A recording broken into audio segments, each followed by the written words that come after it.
ನಿಮ್ಮ ಜೀವನದಲ್ಲಿ ಒಂದು ದಿನ ಬರ್ತದೆ. ಆ ದಿನ ಯಾವುದು ಗೊತ್ತಾ? ಪರಿಶುದ್ಧಾತ್ಮರನ್ನು ನೀನು ಪಡ್ಕೊಳ್ಳೋ ದಿನ. ಯಾವತ್ತು ನೀನು ಆ ಪರಿಶುದ್ಧಾತ್ಮರನ್ನು ಪಡ್ಕೊಳ್ತೀಯೋ ಅವತ್ತು ನಿನ್ನ ಮೇಲಿರ್ತಕ್ಕಂಥ ಈ ಆತ್ಮಿಕ ನೊಗ, ಪಿಶಾಚಿ ಹೇರಿರುವ ಪಾಪದ ನೊಗ, ಪೈಶಾಚಿಕ ನೊಗಗಳು ಮುರಿದು ಬಿದ್ದು ಹೋಗ್ತದೆ. ಆಗ ನೀನು ಸ್ವತಂತ್ರಳಾಗ್ತೀಯ.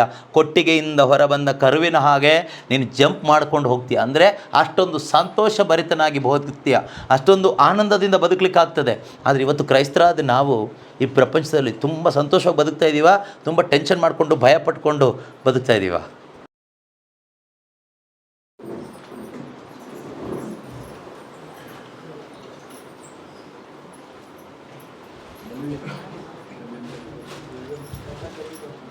Price the Lord, hallelujah.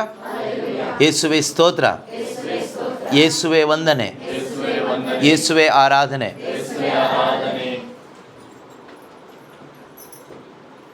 ದೇವರು ಮನುಷ್ಯನ ಯಾವ ರೀತಿಯಲ್ಲಿ ನಾವು ಬದುಕಬೇಕು ಅಂತ ಸೃಷ್ಟಿ ಮಾಡಿದ್ದಾರೆ ಅಂದರೆ,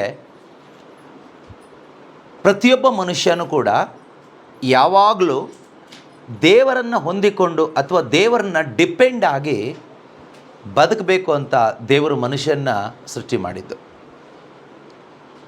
ಇಂಡಿಪೆಂಡೆಂಟಾಗಿ ಬದುಕಬೇಕು ಅಂತ ದೇವರು ಮನುಷ್ಯನ ಸೃಷ್ಟಿ ಮಾಡಿಲ್ಲ. We have to depend on God always. ನಾವು ಯಾವಾಗಲೂ ದೇವರನ್ನು ಡಿಪೆಂಡ್ ಆಗಿ ಅಥವಾ ದೇವರ ಒಂದು ಅನ್ಯೋನ್ಯತೆಯಲ್ಲಿ ಬದುಕಬೇಕು ಅಂತ ದೇವರು ಮನುಷ್ಯನ ಸೃಷ್ಟಿ ಮಾಡಿದ್ರು. ಆದರೆ ದೇವರ ಅನ್ಯೋನ್ಯತೆಯಲ್ಲಿ ನಾವು ಬದುಕಬೇಕಾದ್ರೆ ದೇವರು ಕೆಲವೊಂದು ನಿಯಮಗಳನ್ನ ಕೊಡ್ತಾರೆ ಮನುಷ್ಯನಿಗೆ. ಯಾವ ರೀತಿಯಲ್ಲಿ ದೇವರ ಅನ್ಯೋನ್ಯತೆಯಲ್ಲಿ ಬದುಕಬೇಕು ಅಂತ ಕೆಲವೊಂದು ಲಾಸ್, ನಿಯಮಗಳನ್ನು ದೇವರು ಮನುಷ್ಯನಿಗೆ ಕೊಡ್ತಾರೆ. ಆ ನಿಯಮಗಳ ಪ್ರಕಾರ ಬದುಕಿದರೆ ಮಾತ್ರ ನಾವು ದೇವರ ಅನ್ಯೋನ್ಯತೆಯಲ್ಲಿ ಬದುಕಲಿಕ್ಕಾಗ್ತದೆ ಅಥವಾ ದೇವರನ್ನ ಡಿಪೆಂಡ್ ಆಗಿ ಬದುಕಲಿಕ್ಕೆ ಸಾಧ್ಯ ಆಗುತ್ತೆ. ನಾವು ದೇವರ ನಿಯಮ ಏನೂ ನಮಗೆ ಗೊತ್ತಿಲ್ಲ, ದೇವರ ನಿಯಮಗಳು ನಮಗೆ ಗೊತ್ತಿಲ್ಲದೆ ಇದ್ದರೆ ನಾವು ಖಂಡಿತವಾಗಲೂ ದೇವರ ಅನ್ಯೋನ್ಯತೆಯಲ್ಲಿ ಬದುಕಲಿಕ್ಕೆ ಆಗೋದಿಲ್ಲ. ದೇವರನ್ನ ಹೊಂದಿಕೊಂಡು ದೇವರನ್ನ ಡಿಪೆಂಡ್ ಆಗಿ ನಮಗೆ ಬದುಕಲಿಕ್ಕೆ ಸಾಧ್ಯ ಆಗೋದಿಲ್ಲ. ನಾವು ಮತ್ತೆ ಹೇಗೆ ಬದುಕ್ತೀವಿ ಅಂದರೆ ಇಂಡಿಪೆಂಡೆಂಟಾಗಿ ಬದುಕ್ತೀವಿ. ಇಂಡಿಪೆಂಡೆಂಟಾಗಿ ಬದುಕೋದಂದರೆ ಸಿಂಪಲ್ಲಾಗಿ ಇಷ್ಟೇ, ಸೆಲ್ಫ್ ಸೆಂಟರ್ಡ್ ಆಗಿ ಬದುಕ್ತೀವಿ. ನಾನು ಅನ್ನೋದು ಬಂದ್ಬಿಡುತ್ತೆ ಅಲ್ಲಿ. ನಾನು ಎಲ್ಲ ಮಾಡಲಿಕ್ಕೆ ಹೋಗ್ತೀನಿ, ನಾನು ಏನೇನೋ ಮಾಡಲಿಕ್ಕೆ ಹೋಗ್ತೀನಿ, ನನ್ನದೇ ಆದ ಆಸೆಗಳು ಬಂತು, ನನ್ನದೇ ಆದ ಉದ್ದೇಶಗಳು ಬಂತು, ನನ್ನದೇ ಆದ ಗುರಿಧ್ಯೇಯಗಳು ಬಂತು, ನನ್ನದೇ ಆದ ಕನಸುಗಳು ಬಂತು, ಎಲ್ಲ ನಾನು ಅನ್ನೋದು ಬಂದೋಯ್ತು. ಯಾವಾಗ ಮನುಷ್ಯನೊಳಗಡೆ ಇದು ಬಂದು ಸೇರಿಕೊಳ್ಳುತ್ತೋ ಅವತ್ತಿನಿಂದ ಅವನ ಪತನ ಪ್ರಾರಂಭ ಆಗುತ್ತೆ, ಅವನ ನಾಶ ಪ್ರಾರಂಭ ಆಗುತ್ತೆ. ಇದು ಯಾವುದೇ ಒಂದು ನಿರ್ದಿಷ್ಟವಾದ ಜಾತಿ, ಧರ್ಮ, ಮತಕ್ಕೆ ಸಂಬಂಧಪಟ್ಟಿದ್ದಲ್ಲ, ಎಲ್ಲ ಮನುಷ್ಯರಿಗೂ ಸಂಬಂಧಪಟ್ಟ ವಿಷಯ. ಎಲ್ಲ ಮನುಷ್ಯನ ಕಥೆನೂ ಅಷ್ಟೇ. ಇದು ಕ್ರೈಸ್ತರಾದರೂ ಅಷ್ಟೇ, ಅಕ್ರೈಸ್ತರಾದರೂ ಅಷ್ಟೇ, ಎಲ್ಲರ ಕಥೆನೂ ಅಷ್ಟೇ. ದೇವರು ನಿಯಮಗಳನ್ನು ಕೊಡೋದು ಒಬ್ಬ ಮನುಷ್ಯನಿಗೆ ಅಂತ ಕೊಡ್ತಾ ಇಲ್ಲ, ಒಂದು ಜನಾಂಗಕ್ಕೆ ಅಂತ ಕೊಡ್ತಾ ಇಲ್ಲ, ಎಲ್ಲ ಮನುಷ್ಯನಿಗೂ ಸೇರಿನೇ ದೇವರು ನಿಯಮಗಳನ್ನು ಕೊಡ್ತಾರೆ. ಲಾಸ್, ನಿಯಮಗಳನ್ನು ದೇವರು ಕೊಡ್ತಾರೆ. ಆ ನಿಯಮಗಳನ್ನು ನಾವು ಅರಿತುಕೊಳ್ಳದೇ ಇದ್ದರೆ ನಮ್ಮ ಜೀವನ ಒಂದು ರೀತಿಯಲ್ಲಿ ಕಷ್ಟಕರವಾದ ಜೀವನ ಆಗ್ತದೆ. ನಾವೊಂದು ದೇಶಕ್ಕೆ ಹೋಗುವಾಗ, ಒಂದು ಹೊರ ದೇಶಕ್ಕೆ ಹೋಗುವಾಗ, ಈ ಭಾರತ ದೇಶ ಬಿಟ್ಟು ಇನ್ನೊಂದು ದೇಶಕ್ಕೆ ಹೋಗುವಾಗ ಅಲ್ಲಿನ ನಿಯಮಗಳು ನಮಗೆ ಗೊತ್ತಿಲ್ಲದೆ ಇದ್ದರೆ ನಮಗಲ್ಲಿ ಬದುಕೋದು ತುಂಬ ಕಷ್ಟ ಆಗಿರುತ್ತೆ.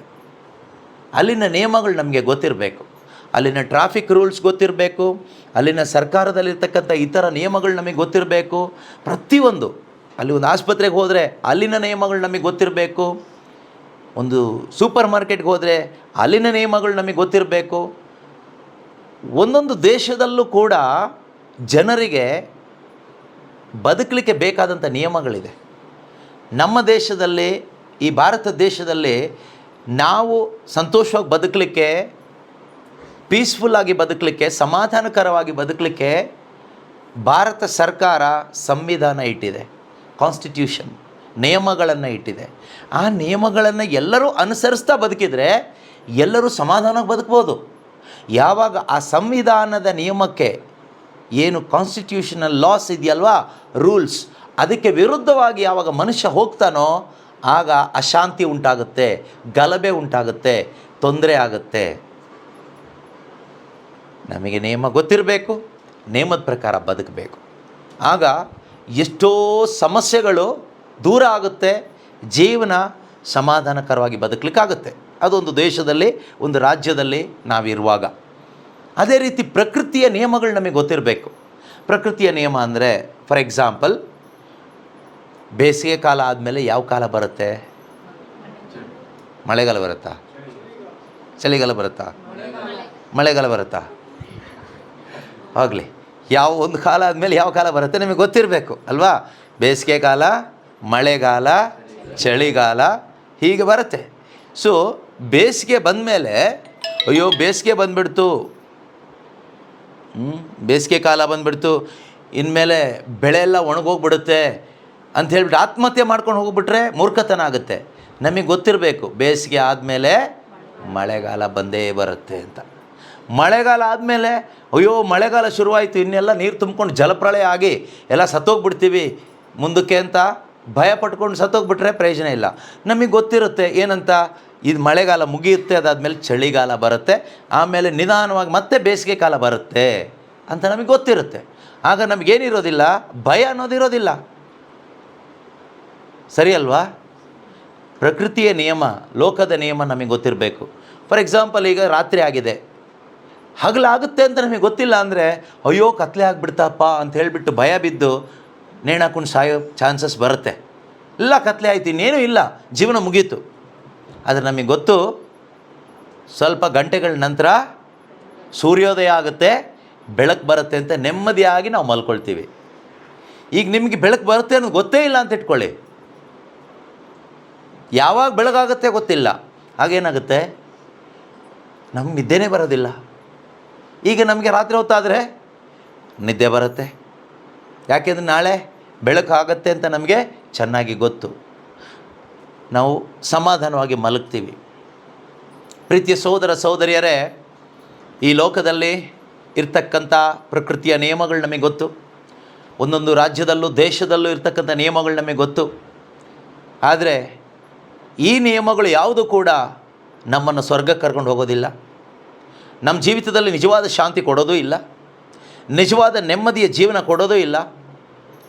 ಎಲ್ಲಕ್ಕಿಂತ ಹೆಚ್ಚಾಗಿ ದೇವರ ಮಕ್ಕಳಾಗಿ ಬದುಕಲಿಕ್ಕೆ ಉಪಯೋಗ ಬಾರದ ನಿಯಮಗಳೇ ಈ ಲೋಕದ ಎಲ್ಲ ನಿಯಮಗಳು ಕೂಡ.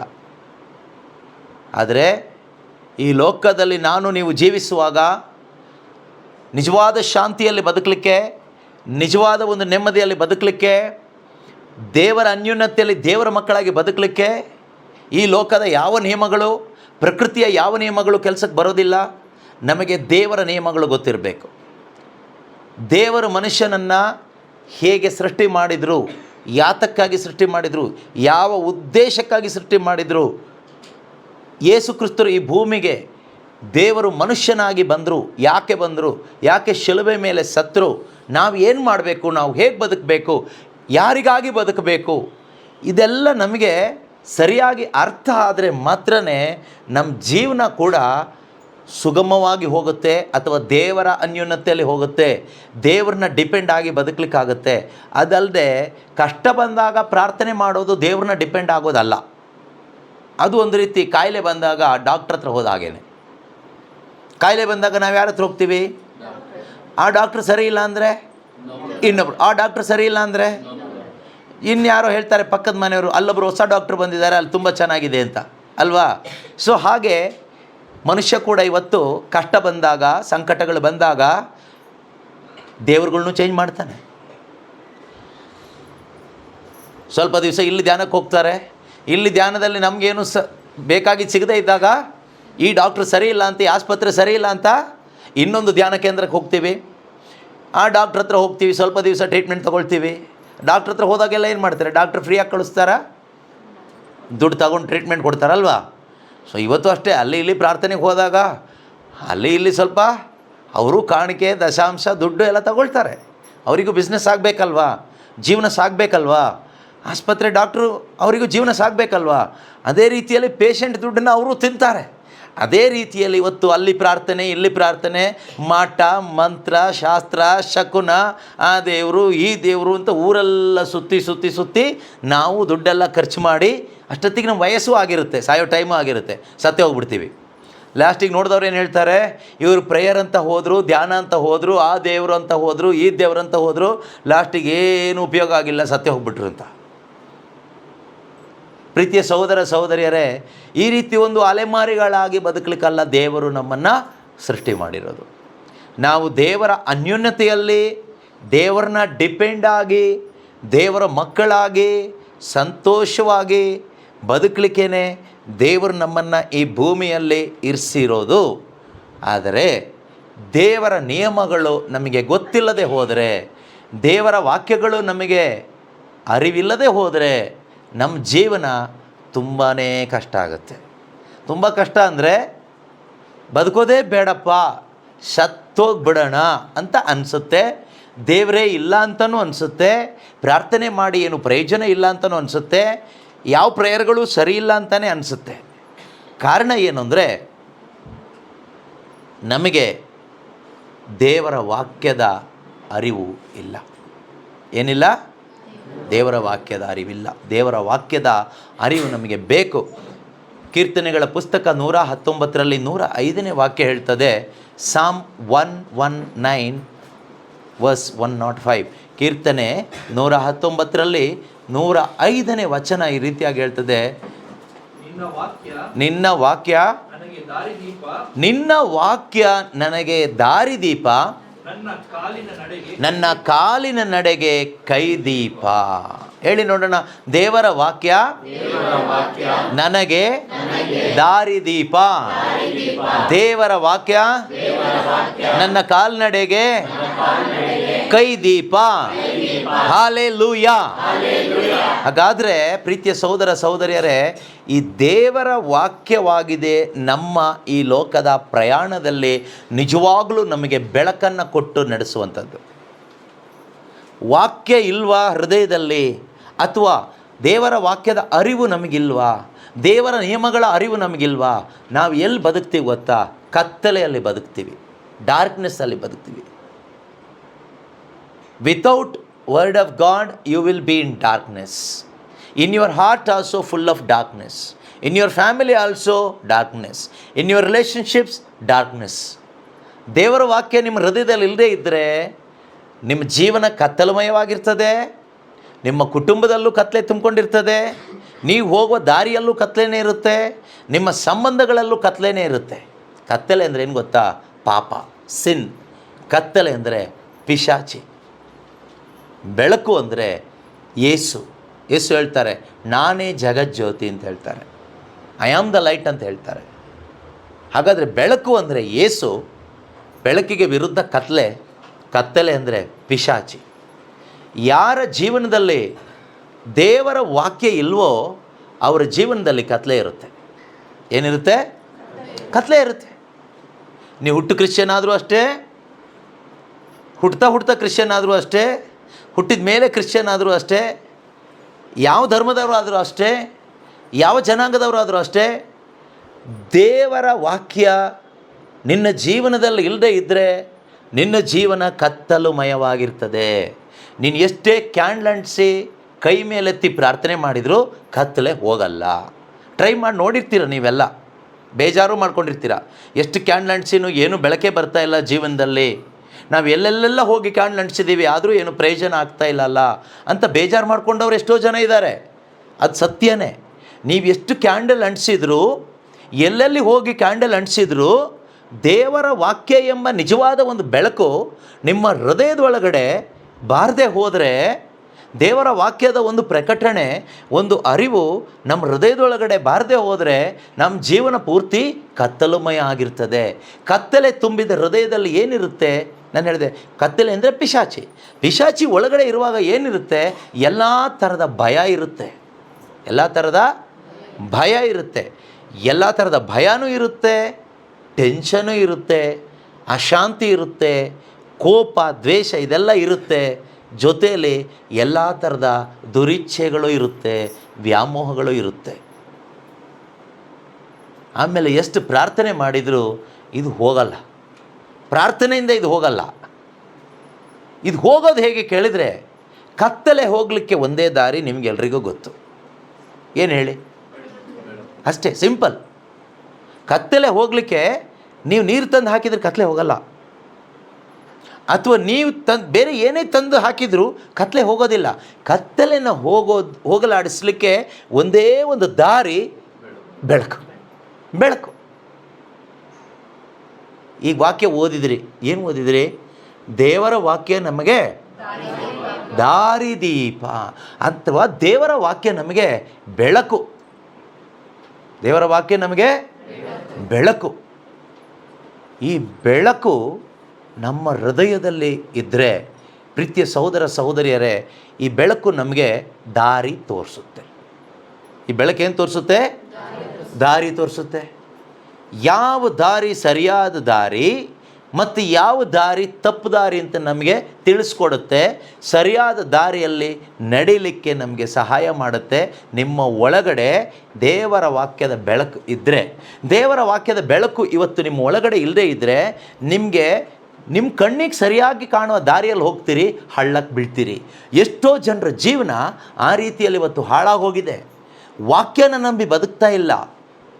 ವಾಕ್ಯದಿಂದ ಬರುವಂಥ ಆ ಬೆಳಕನ್ನು ಕಂಡು ಜೀವನ ಸಾಗಿಸ್ತಾ ಇಲ್ಲ. ಯಾರೋ ಬ್ರದರ್ ಹೇಳಿದರು ಹಿಂಗೆ ಮಾಡಿ ಒಳ್ಳೆಯದಾಗುತ್ತೆ, ಮಾಡ್ತೀವಿ. ಎಲ್ಲೋ ಪ್ರಾರ್ಥನೆ ಮಾಡ್ತೀವಿ, ಪ್ರಾರ್ಥನೆ ಮಾಡಿ ಆದಮೇಲೆ ನಮಗೆ ಯಾವ್ದು ಸರಿ ಅನಿಸುತ್ತೋ ಅದನ್ನು ಮಾಡ್ತೀವಿ, ಹಾಳಾಗೋಗ್ತೀವಿ. ನಮ್ಮ ಮನಸ್ಸಿನ ಇಚ್ಛೆ ಪ್ರಕಾರ ಬದುಕಲಿಕ್ಕಲ್ಲ ದೇವರು ನಮ್ಮನ್ನು ಸೃಷ್ಟಿ ಮಾಡಿರೋದು. ದೇವರ ಮನಸ್ಸಿನ ಇಚ್ಛೆ ಪ್ರಕಾರ ಬದುಕಲಿಕ್ಕೇ ದೇವರು ನಮ್ಮನ್ನು ಸೃಷ್ಟಿ ಮಾಡಿದ್ದು. God created you to live according to his heart, not according to your heart or your desire. ದೇವರು ನಮ್ಮನ್ನು ಸೃಷ್ಟಿ ಮಾಡಿದ್ದು ದೇವರ ಹೃದಯದ ಪ್ರಕಾರ ಬದುಕಲಿಕ್ಕೆ, ದೇವರ ಇಚ್ಛೆ ಪ್ರಕಾರ ಬದುಕಲಿಕ್ಕೆ. ಯಾಕೆ ಅಂತ ನೀವು ಕೇಳ್ಬೋದು. ಹಾಗೆ ಬದುಕಿದ್ರೆ ಮಾತ್ರ ನಿನ್ನ ಜೀವನದಲ್ಲಿ ನೆಮ್ಮದಿ, ಹಾಗೆ ಬದುಕಿದ್ರೆ ಮಾತ್ರ ನಿನ್ನ ಜೀವನದಲ್ಲಿ ನಿಜವಾದ ಸಮಾಧಾನ. ಕ್ರಿಶ್ಚಿಯನ್ ಆದರೆ ಸಮಾಧಾನ ಸಿಗುತ್ತಾ? ಖಂಡಿತ ಸಿಗಲ್ಲ. ಬೈಬಲ್ ಹಿಡ್ಕೊಂಡು ತಲೆ ಮೇಲೆ ಇಟ್ಕೊಂಡ್ರೆ ಸಿಗುತ್ತಾ? ಖಂಡಿತ ಸಿಗಲ್ಲ. ಡೈಲಿ ಚರ್ಚಿಗೆ ಹೋಗಿ ಮನೆಗೆ ಬಂದರೆ ಸಮಾಧಾನ ಸಿಗುತ್ತಾ? ನೀವೆಲ್ಲ ಹೋಗಿ ಬರ್ತಾ ಇದ್ದೀರಿ, ನೀವು ಹೇಳಬೇಕು, ನಾನು ಹೇಳಲ್ಲ. ಸಮಾಧಾನ ಸಿಗಬೇಕಾದ್ರೆ ಸಮಾಧಾನದ ದಾರಿಯಲ್ಲಿ ಹೋಗಬೇಕು. If you want to experience peace in your life, you should walk in the way of peace. If you want to experience joy, you must walk in that way. ನಿಮ್ಮ ಜೀವಿತದಲ್ಲಿ ನಿಜವಾದ ಶಾಂತಿ ಬೇಕಾದರೆ ಶಾಂತಿಯ ದಾರಿಯಲ್ಲಿ ಹೋಗಬೇಕು. ನಿಮ್ಮ ಜೀವಿತದಲ್ಲಿ ನಿಜವಾದ ಆನಂದ ಬೇಕಾದರೆ ಆನಂದದ ದಾರಿಯಲ್ಲಿ ಹೋಗಬೇಕು. ಆ ದಾರಿಯ ಹೆಸರೇ ಜೀಸಸ್ ಕ್ರೈಸ್ಟ್. ಆ ದಾರಿಯ ಹೆಸರೇ ಯೇಸು ಕ್ರಿಸ್ತ. ಅದಕ್ಕೆ ಹೆಸರು ಹೇಳ್ತಾರೆ, ನಾನೇ ದಾರಿ ಅಂತ ಹೇಳ್ತಾರೆ, ಐ ಆಮ್ ದ ವೇ ಅಂತ ಹೇಳ್ತಾರೆ, ನಾನೇ ಮಾರ್ಗ ಅಂತ ಹೇಳ್ತಾರೆ. ಈಗ ಯೇಸು ಆಗಿರ್ತಕ್ಕಂಥ ಮಾರ್ಗದಲ್ಲಿ ಚಲಿಸೋದು ಹೇಗಪ್ಪ? ಹೇಗೆ? ಈಗ ಈ ದಾರಿಯಲ್ಲಿ ರೋಡಲ್ಲಿ ನಾವು ಹೋಗಬೇಕಾದ್ರೆ ಕೈಕಾಲು ಗಟ್ಟಿ ಇರಬೇಕು, ನಾವು ನಡ್ಕೊಂಡು ಹೋಗ್ಬಿಡ್ತೀವಿ.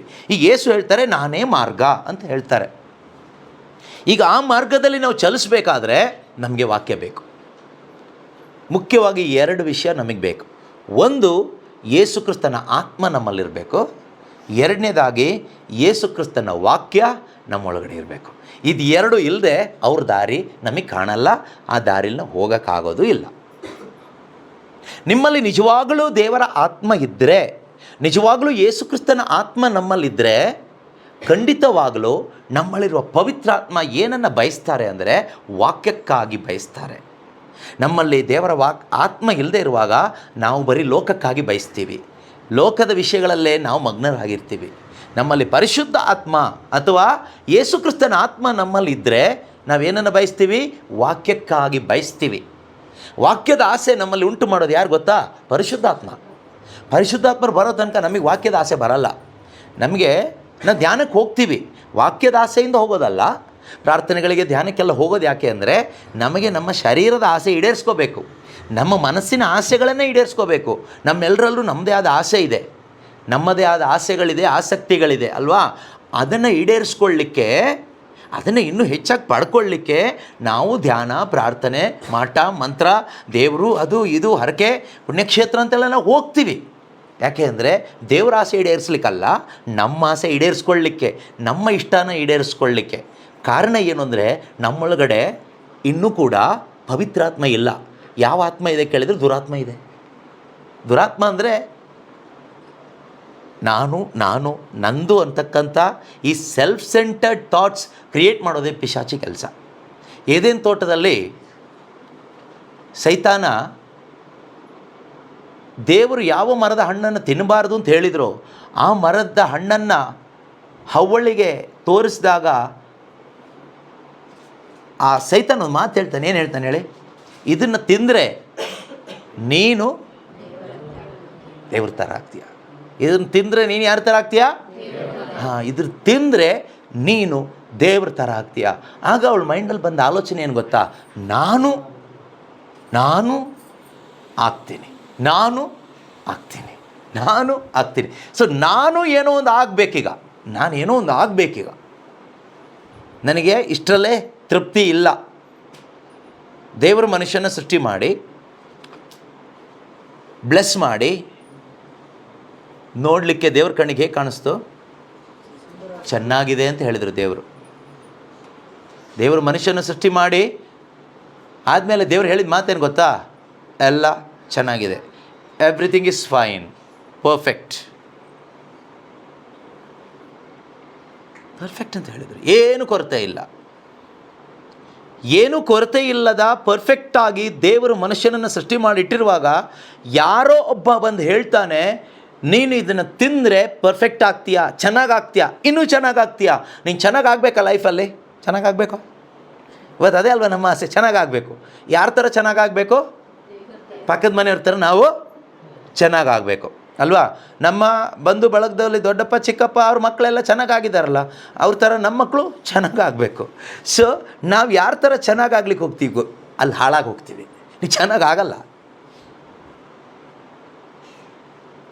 ಅದೇ ವಂಚನೆ. ದೇವರು ಚೆನ್ನಾಗಿ ಮಾಡಿದ್ದಾರೆ ನಮ್ಮನ್ನು. ದೇವರು ಚೆನ್ನಾಗಿದೆ ಅಂತ ಹೇಳಿದ್ದನ್ನು ಸೈತಾನ ಬಂದು ಒಂದು ರೀತಿಯಲ್ಲಿ ಹೇಳ್ತಾನೆ, ನೀನು ಚೆನ್ನಾಗಿಲ್ಲ, ನೀನೀಗ ಚೆನ್ನಾಗಿಲ್ಲ, ನೀನು ಚೆನ್ನಾಗಾಗಬೇಕಾದ್ರೆ ನೋಡು, ಈ ಮರದ ಹಣ್ಣು ತಿನ್ನು. ಇದು ತಿಂದರೆ ನೀನೇನಾಗ್ತೀಯ? ಚೆನ್ನಾಗಾಗ್ತೀಯ, ದೇವ್ರ ಥರ ಆಗ್ತೀಯ. ಈಗ ದೇವ್ರ ಥರ ಇಲ್ಲ ಅಂತ ಇಂಡೈರೆಕ್ಟಾಗಿ.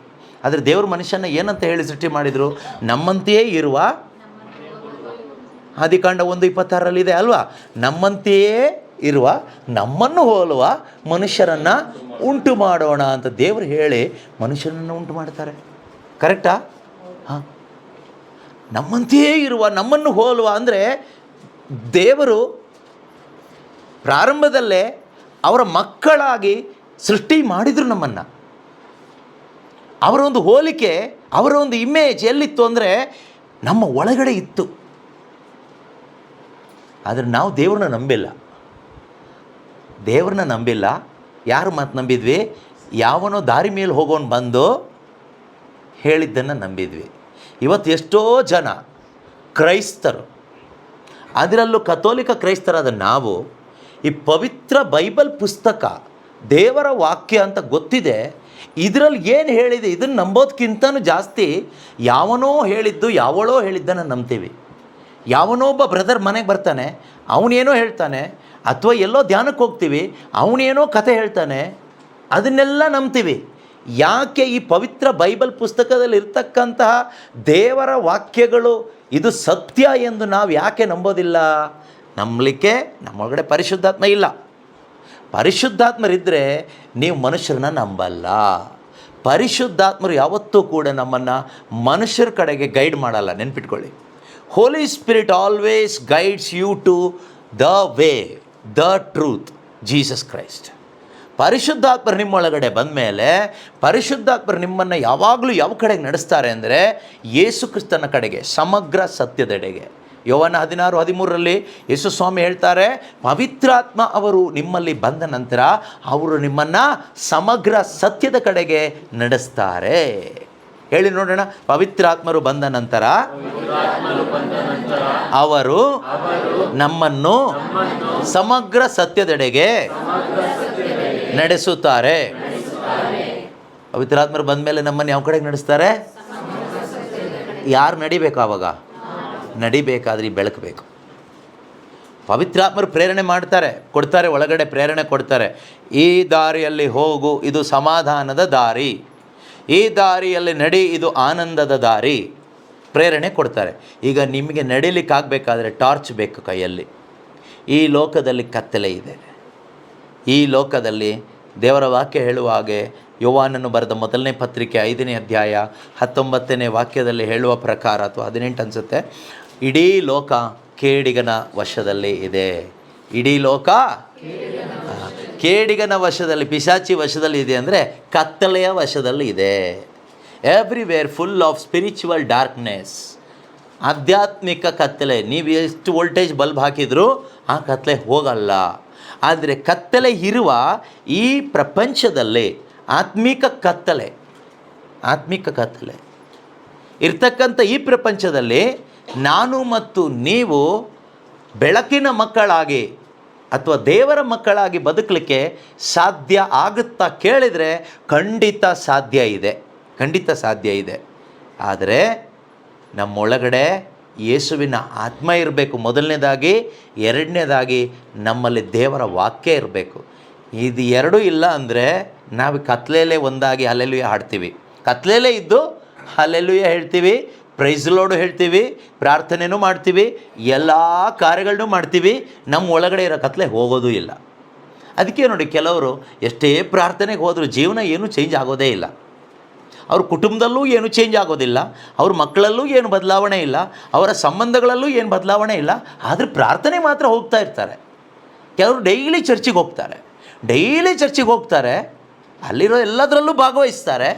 ಜೀವನದಲ್ಲಿ ಏನು ಚೇಂಜ್ ಇಲ್ಲ, ಏನು ಬದಲಾವಣೆ ಇಲ್ಲ, ಒಂದು ಮಾನಸಾಂತರ ಇಲ್ಲ, ಒಂದು ಪ್ರೀತಿ ಬರ್ತಾ ಇಲ್ಲ, ಕ್ಷಮೆ ಬರ್ತಾ ಇಲ್ಲ, ಪರಿಶುದ್ಧತೆ ಬರ್ತಾ ಇಲ್ಲ, ವಿಶ್ವಾಸ ಬರ್ತಾ ಇಲ್ಲ, ಮಾಟ ಮಂತ್ರ ಬಿಡ್ತಾ ಇಲ್ಲ, ಮೂಢನಂಬಿಕೆ ಬಿಡ್ತಾ ಇಲ್ಲ, ವಿಗ್ರಹ ಆರಾಧನೆ ಬಿಡ್ತಾ ಇಲ್ಲ. ಪ್ರೇಯರ್ಗೆ ಹೋಗ್ತಾ ಇರ್ತೀವಿ, ಎಲ್ಲ ಕಡೆ ಪ್ರೇಯರ್. ಬೆಳಗಿಂದ ಸಂಜೆ ತನಕ ಟಿ ವಿಯಲ್ಲೂ ಪ್ರೇಯರ್ ಕೇಳ್ತೀವಿ, ಪ್ರೇಯರ್ಗೂ ಹೋಗ್ತೀವಿ, ಎಲ್ಲ ಮಾಡ್ತೀವಿ. ಪ್ರೀತಿಯ ಸಹೋದರ ಸಹೋದರಿಯರು, ಈ ಬಾಹ್ಯವಾದ ಈ ಕಾರ್ಯಗಳಿಂದ ನಮ್ಮ ಜೀವಿತಗಳು ಬೆಳಕಾಗಲ್ಲ. ನೆನ್ಪಿಟ್ಕೊಳ್ಳಿ, ಬಾಹ್ಯವಾಗಿ ನಾವೇನೋ ಮಾಡೋದ್ರಿಂದ ನಮ್ಮ ಜೀವನ ಬೆಳಕಾಗೋದಿಲ್ಲ. ಜೀವನ ಬೆಳಕಾಗಬೇಕಾದ್ರೆ ಯೇಸು ಕ್ರಿಸ್ತನ ಆತ್ಮ ನಮ್ಮ ಒಳಗಡೆ ಬರಬೇಕು. ಯೇಸು ಹೇಳ್ತಾರಲ್ಲ, I am the light off this world. ನಾನು ಜಗತ್ತಿಗೆ ಜ್ಯೋತಿ. ಯೋವಾನನ ಶುಭ ಸಂದೇಶ 8ನೇ ಅಧ್ಯಾಯ 12ನೇ ವಾಕ್ಯದಲ್ಲಿ ಯೇಸು ಹೇಳ್ತಾರೆ, ನಾನೇ ಜಗತ್ತಿಗೆ ಜ್ಯೋತಿ. ಯಾವ ಜಗತ್ತಿಗೆ ಜ್ಯೋತಿ? ನಿನ್ನ ಜೀವನಕ್ಕೆ ಅವರು ಜ್ಯೋತಿ.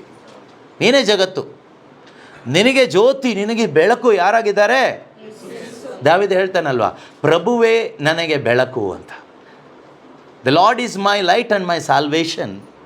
ದೇವರೇ ನನ್ನ ಬೆಳಕು ಮತ್ತು ನನ್ನ ರಕ್ಷೆ ಆಗಿದ್ದಾರೆ ಅಂತ ಹೇಳ್ತಾರೆ. ಅದೇ ರೀತಿಯಲ್ಲಿ ಯೇಸು ಸ್ವಾಮಿ ಹೇಳ್ತಾರೆ, ನಾನೇ, ಓದಿ ನೋಡೋಣ ಸಿಕ್ಕಿದ್ರೆ ಬೇಗ.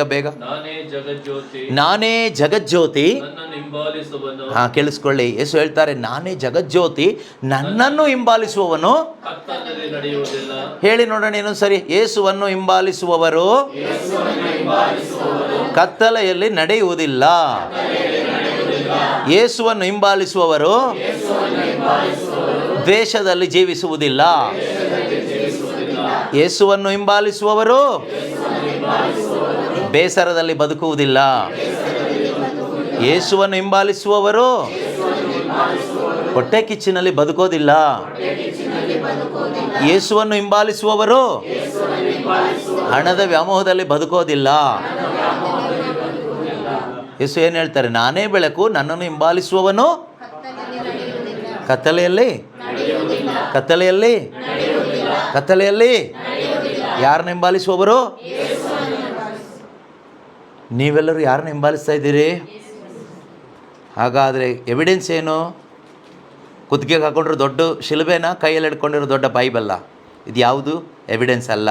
ನೀವು ಕತ್ತಲೆಯಲ್ಲಿ ನಡೆಯೋದಿಲ್ಲ.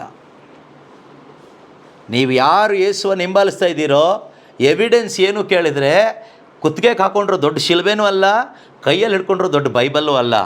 What is the evidence? You will walk in light. ನೀವು ಬೆಳಕಿನಲ್ಲಿ ನಡೀತೀರಿ. ಯೇಸು ಮುಂದುವರೆದು ಏನು ಹೇಳ್ತಾರೆ? ಏಕೆಂದರೆ ದಟ್ ಈಸ್ ದ ಸೀಕ್ರೆಟ್.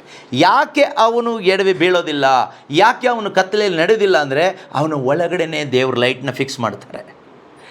ಅವನ ಒಳಗಡೆಯೇ ದೇವರು ಲೈಟನ್ನು ಫಿಕ್ಸ್ ಮಾಡ್ತಾರೆ. ಆ ಲೈಟಿನ ಹೆಸರೇ ಹೋಲಿ ಸ್ಪಿರಿಟ್, ಪವಿತ್ರ ಆತ್ಮ. ಈ ಪವಿತ್ರ ಆತ್ಮ ಆಗಿರ್ತಕ್ಕಂಥ ಬೆಳಕು ಅಥವಾ ದೇವರು ನಿಮ್ಮ ಒಳಗಡೆ ಬಂದಾಗ ಅವರು ನಮ್ಮನ್ನು ನಡೆಸುವ ದಾರಿಯೇ ಯೇಸುವಿನ ದಾರಿ, ಸಮಗ್ರ ಸತ್ಯದೆಡೆಗೆ ನಡೆಸ್ತಾರೆ. ಬೇರೆ ಎಲ್ಲೂ ನಡೆಸಲ್ಲ, ಬೇರೆ ಎಲ್ಲೂ ನಡೆಸಲ್ಲ. ಆದರೆ ಪಿಶಾಚಿ ಏನು ಮಾಡ್ತಾನೆ ಅಂದರೆ ನಿಮ್ಮನ್ನು ಕತ್ಲೆಗೆ ಎಳಿಲಿಕ್ಕೆ ಸತತ ಪ್ರಯತ್ನ ಮಾಡ್ತಾ ಇರ್ತಾನೆ. ಯಾವ ರೀತಿ ಅಂದರೆ you are not enough, you are not sufficient. ನಿನಗೆ ಇಷ್ಟು ಸಾಕಾಗಲ್ಲ, ನಿನಗೆ ಇಷ್ಟು ಸಾಕಾಗಲ್ಲ, ನಿನಗಿನ್ನೂ ಬೇಕು. ನೋಡು ಅವರೆಲ್ಲ, ನೋಡು ಅವ್ರನ್ನೆಲ್ಲ ನೋಡು, ಕಣ್ಬಿಟ್ಟು ಸುತ್ತಲೂ ಪ್ರಪಂಚ ಒಮ್ಮೆ ನೋಡು, ನೀನು ಹೇಗಿದೆಯಾ ನೋಡು. ಎಲ್ಲ ಥರದಲ್ಲೂ ಸೈತಾನ ಇವತ್ತು ಮನುಷ್ಯನನ್ನು ಮಂಕ್ ಮಾಡ್ತಾನೇ ಇದ್ದಾನೆ. ನೋಡು ನೋಡು ನೋಡು ಅಂತ ಏನು ತೋರಿಸ್ತಾ ಇದ್ದಾನೆ? ಸ್ವರ್ಗನ ತೋರಿಸ್ತಾ ಇಲ್ಲ, ಶಿಲುಬೆನ ತೋರಿಸ್ತಾ ಇಲ್ಲ, ಲೋಕವನ್ನು ತೋರಿಸ್ತಾ ಇದ್ದಾನೆ. ಅವ್ರನ್ನ ನೋಡು, ಅವ್ರ ಮಕ್ಕಳನ್ನ ನೋಡು, ಅರ್ಥ ಆಗ್ತಿದೆಯಾ?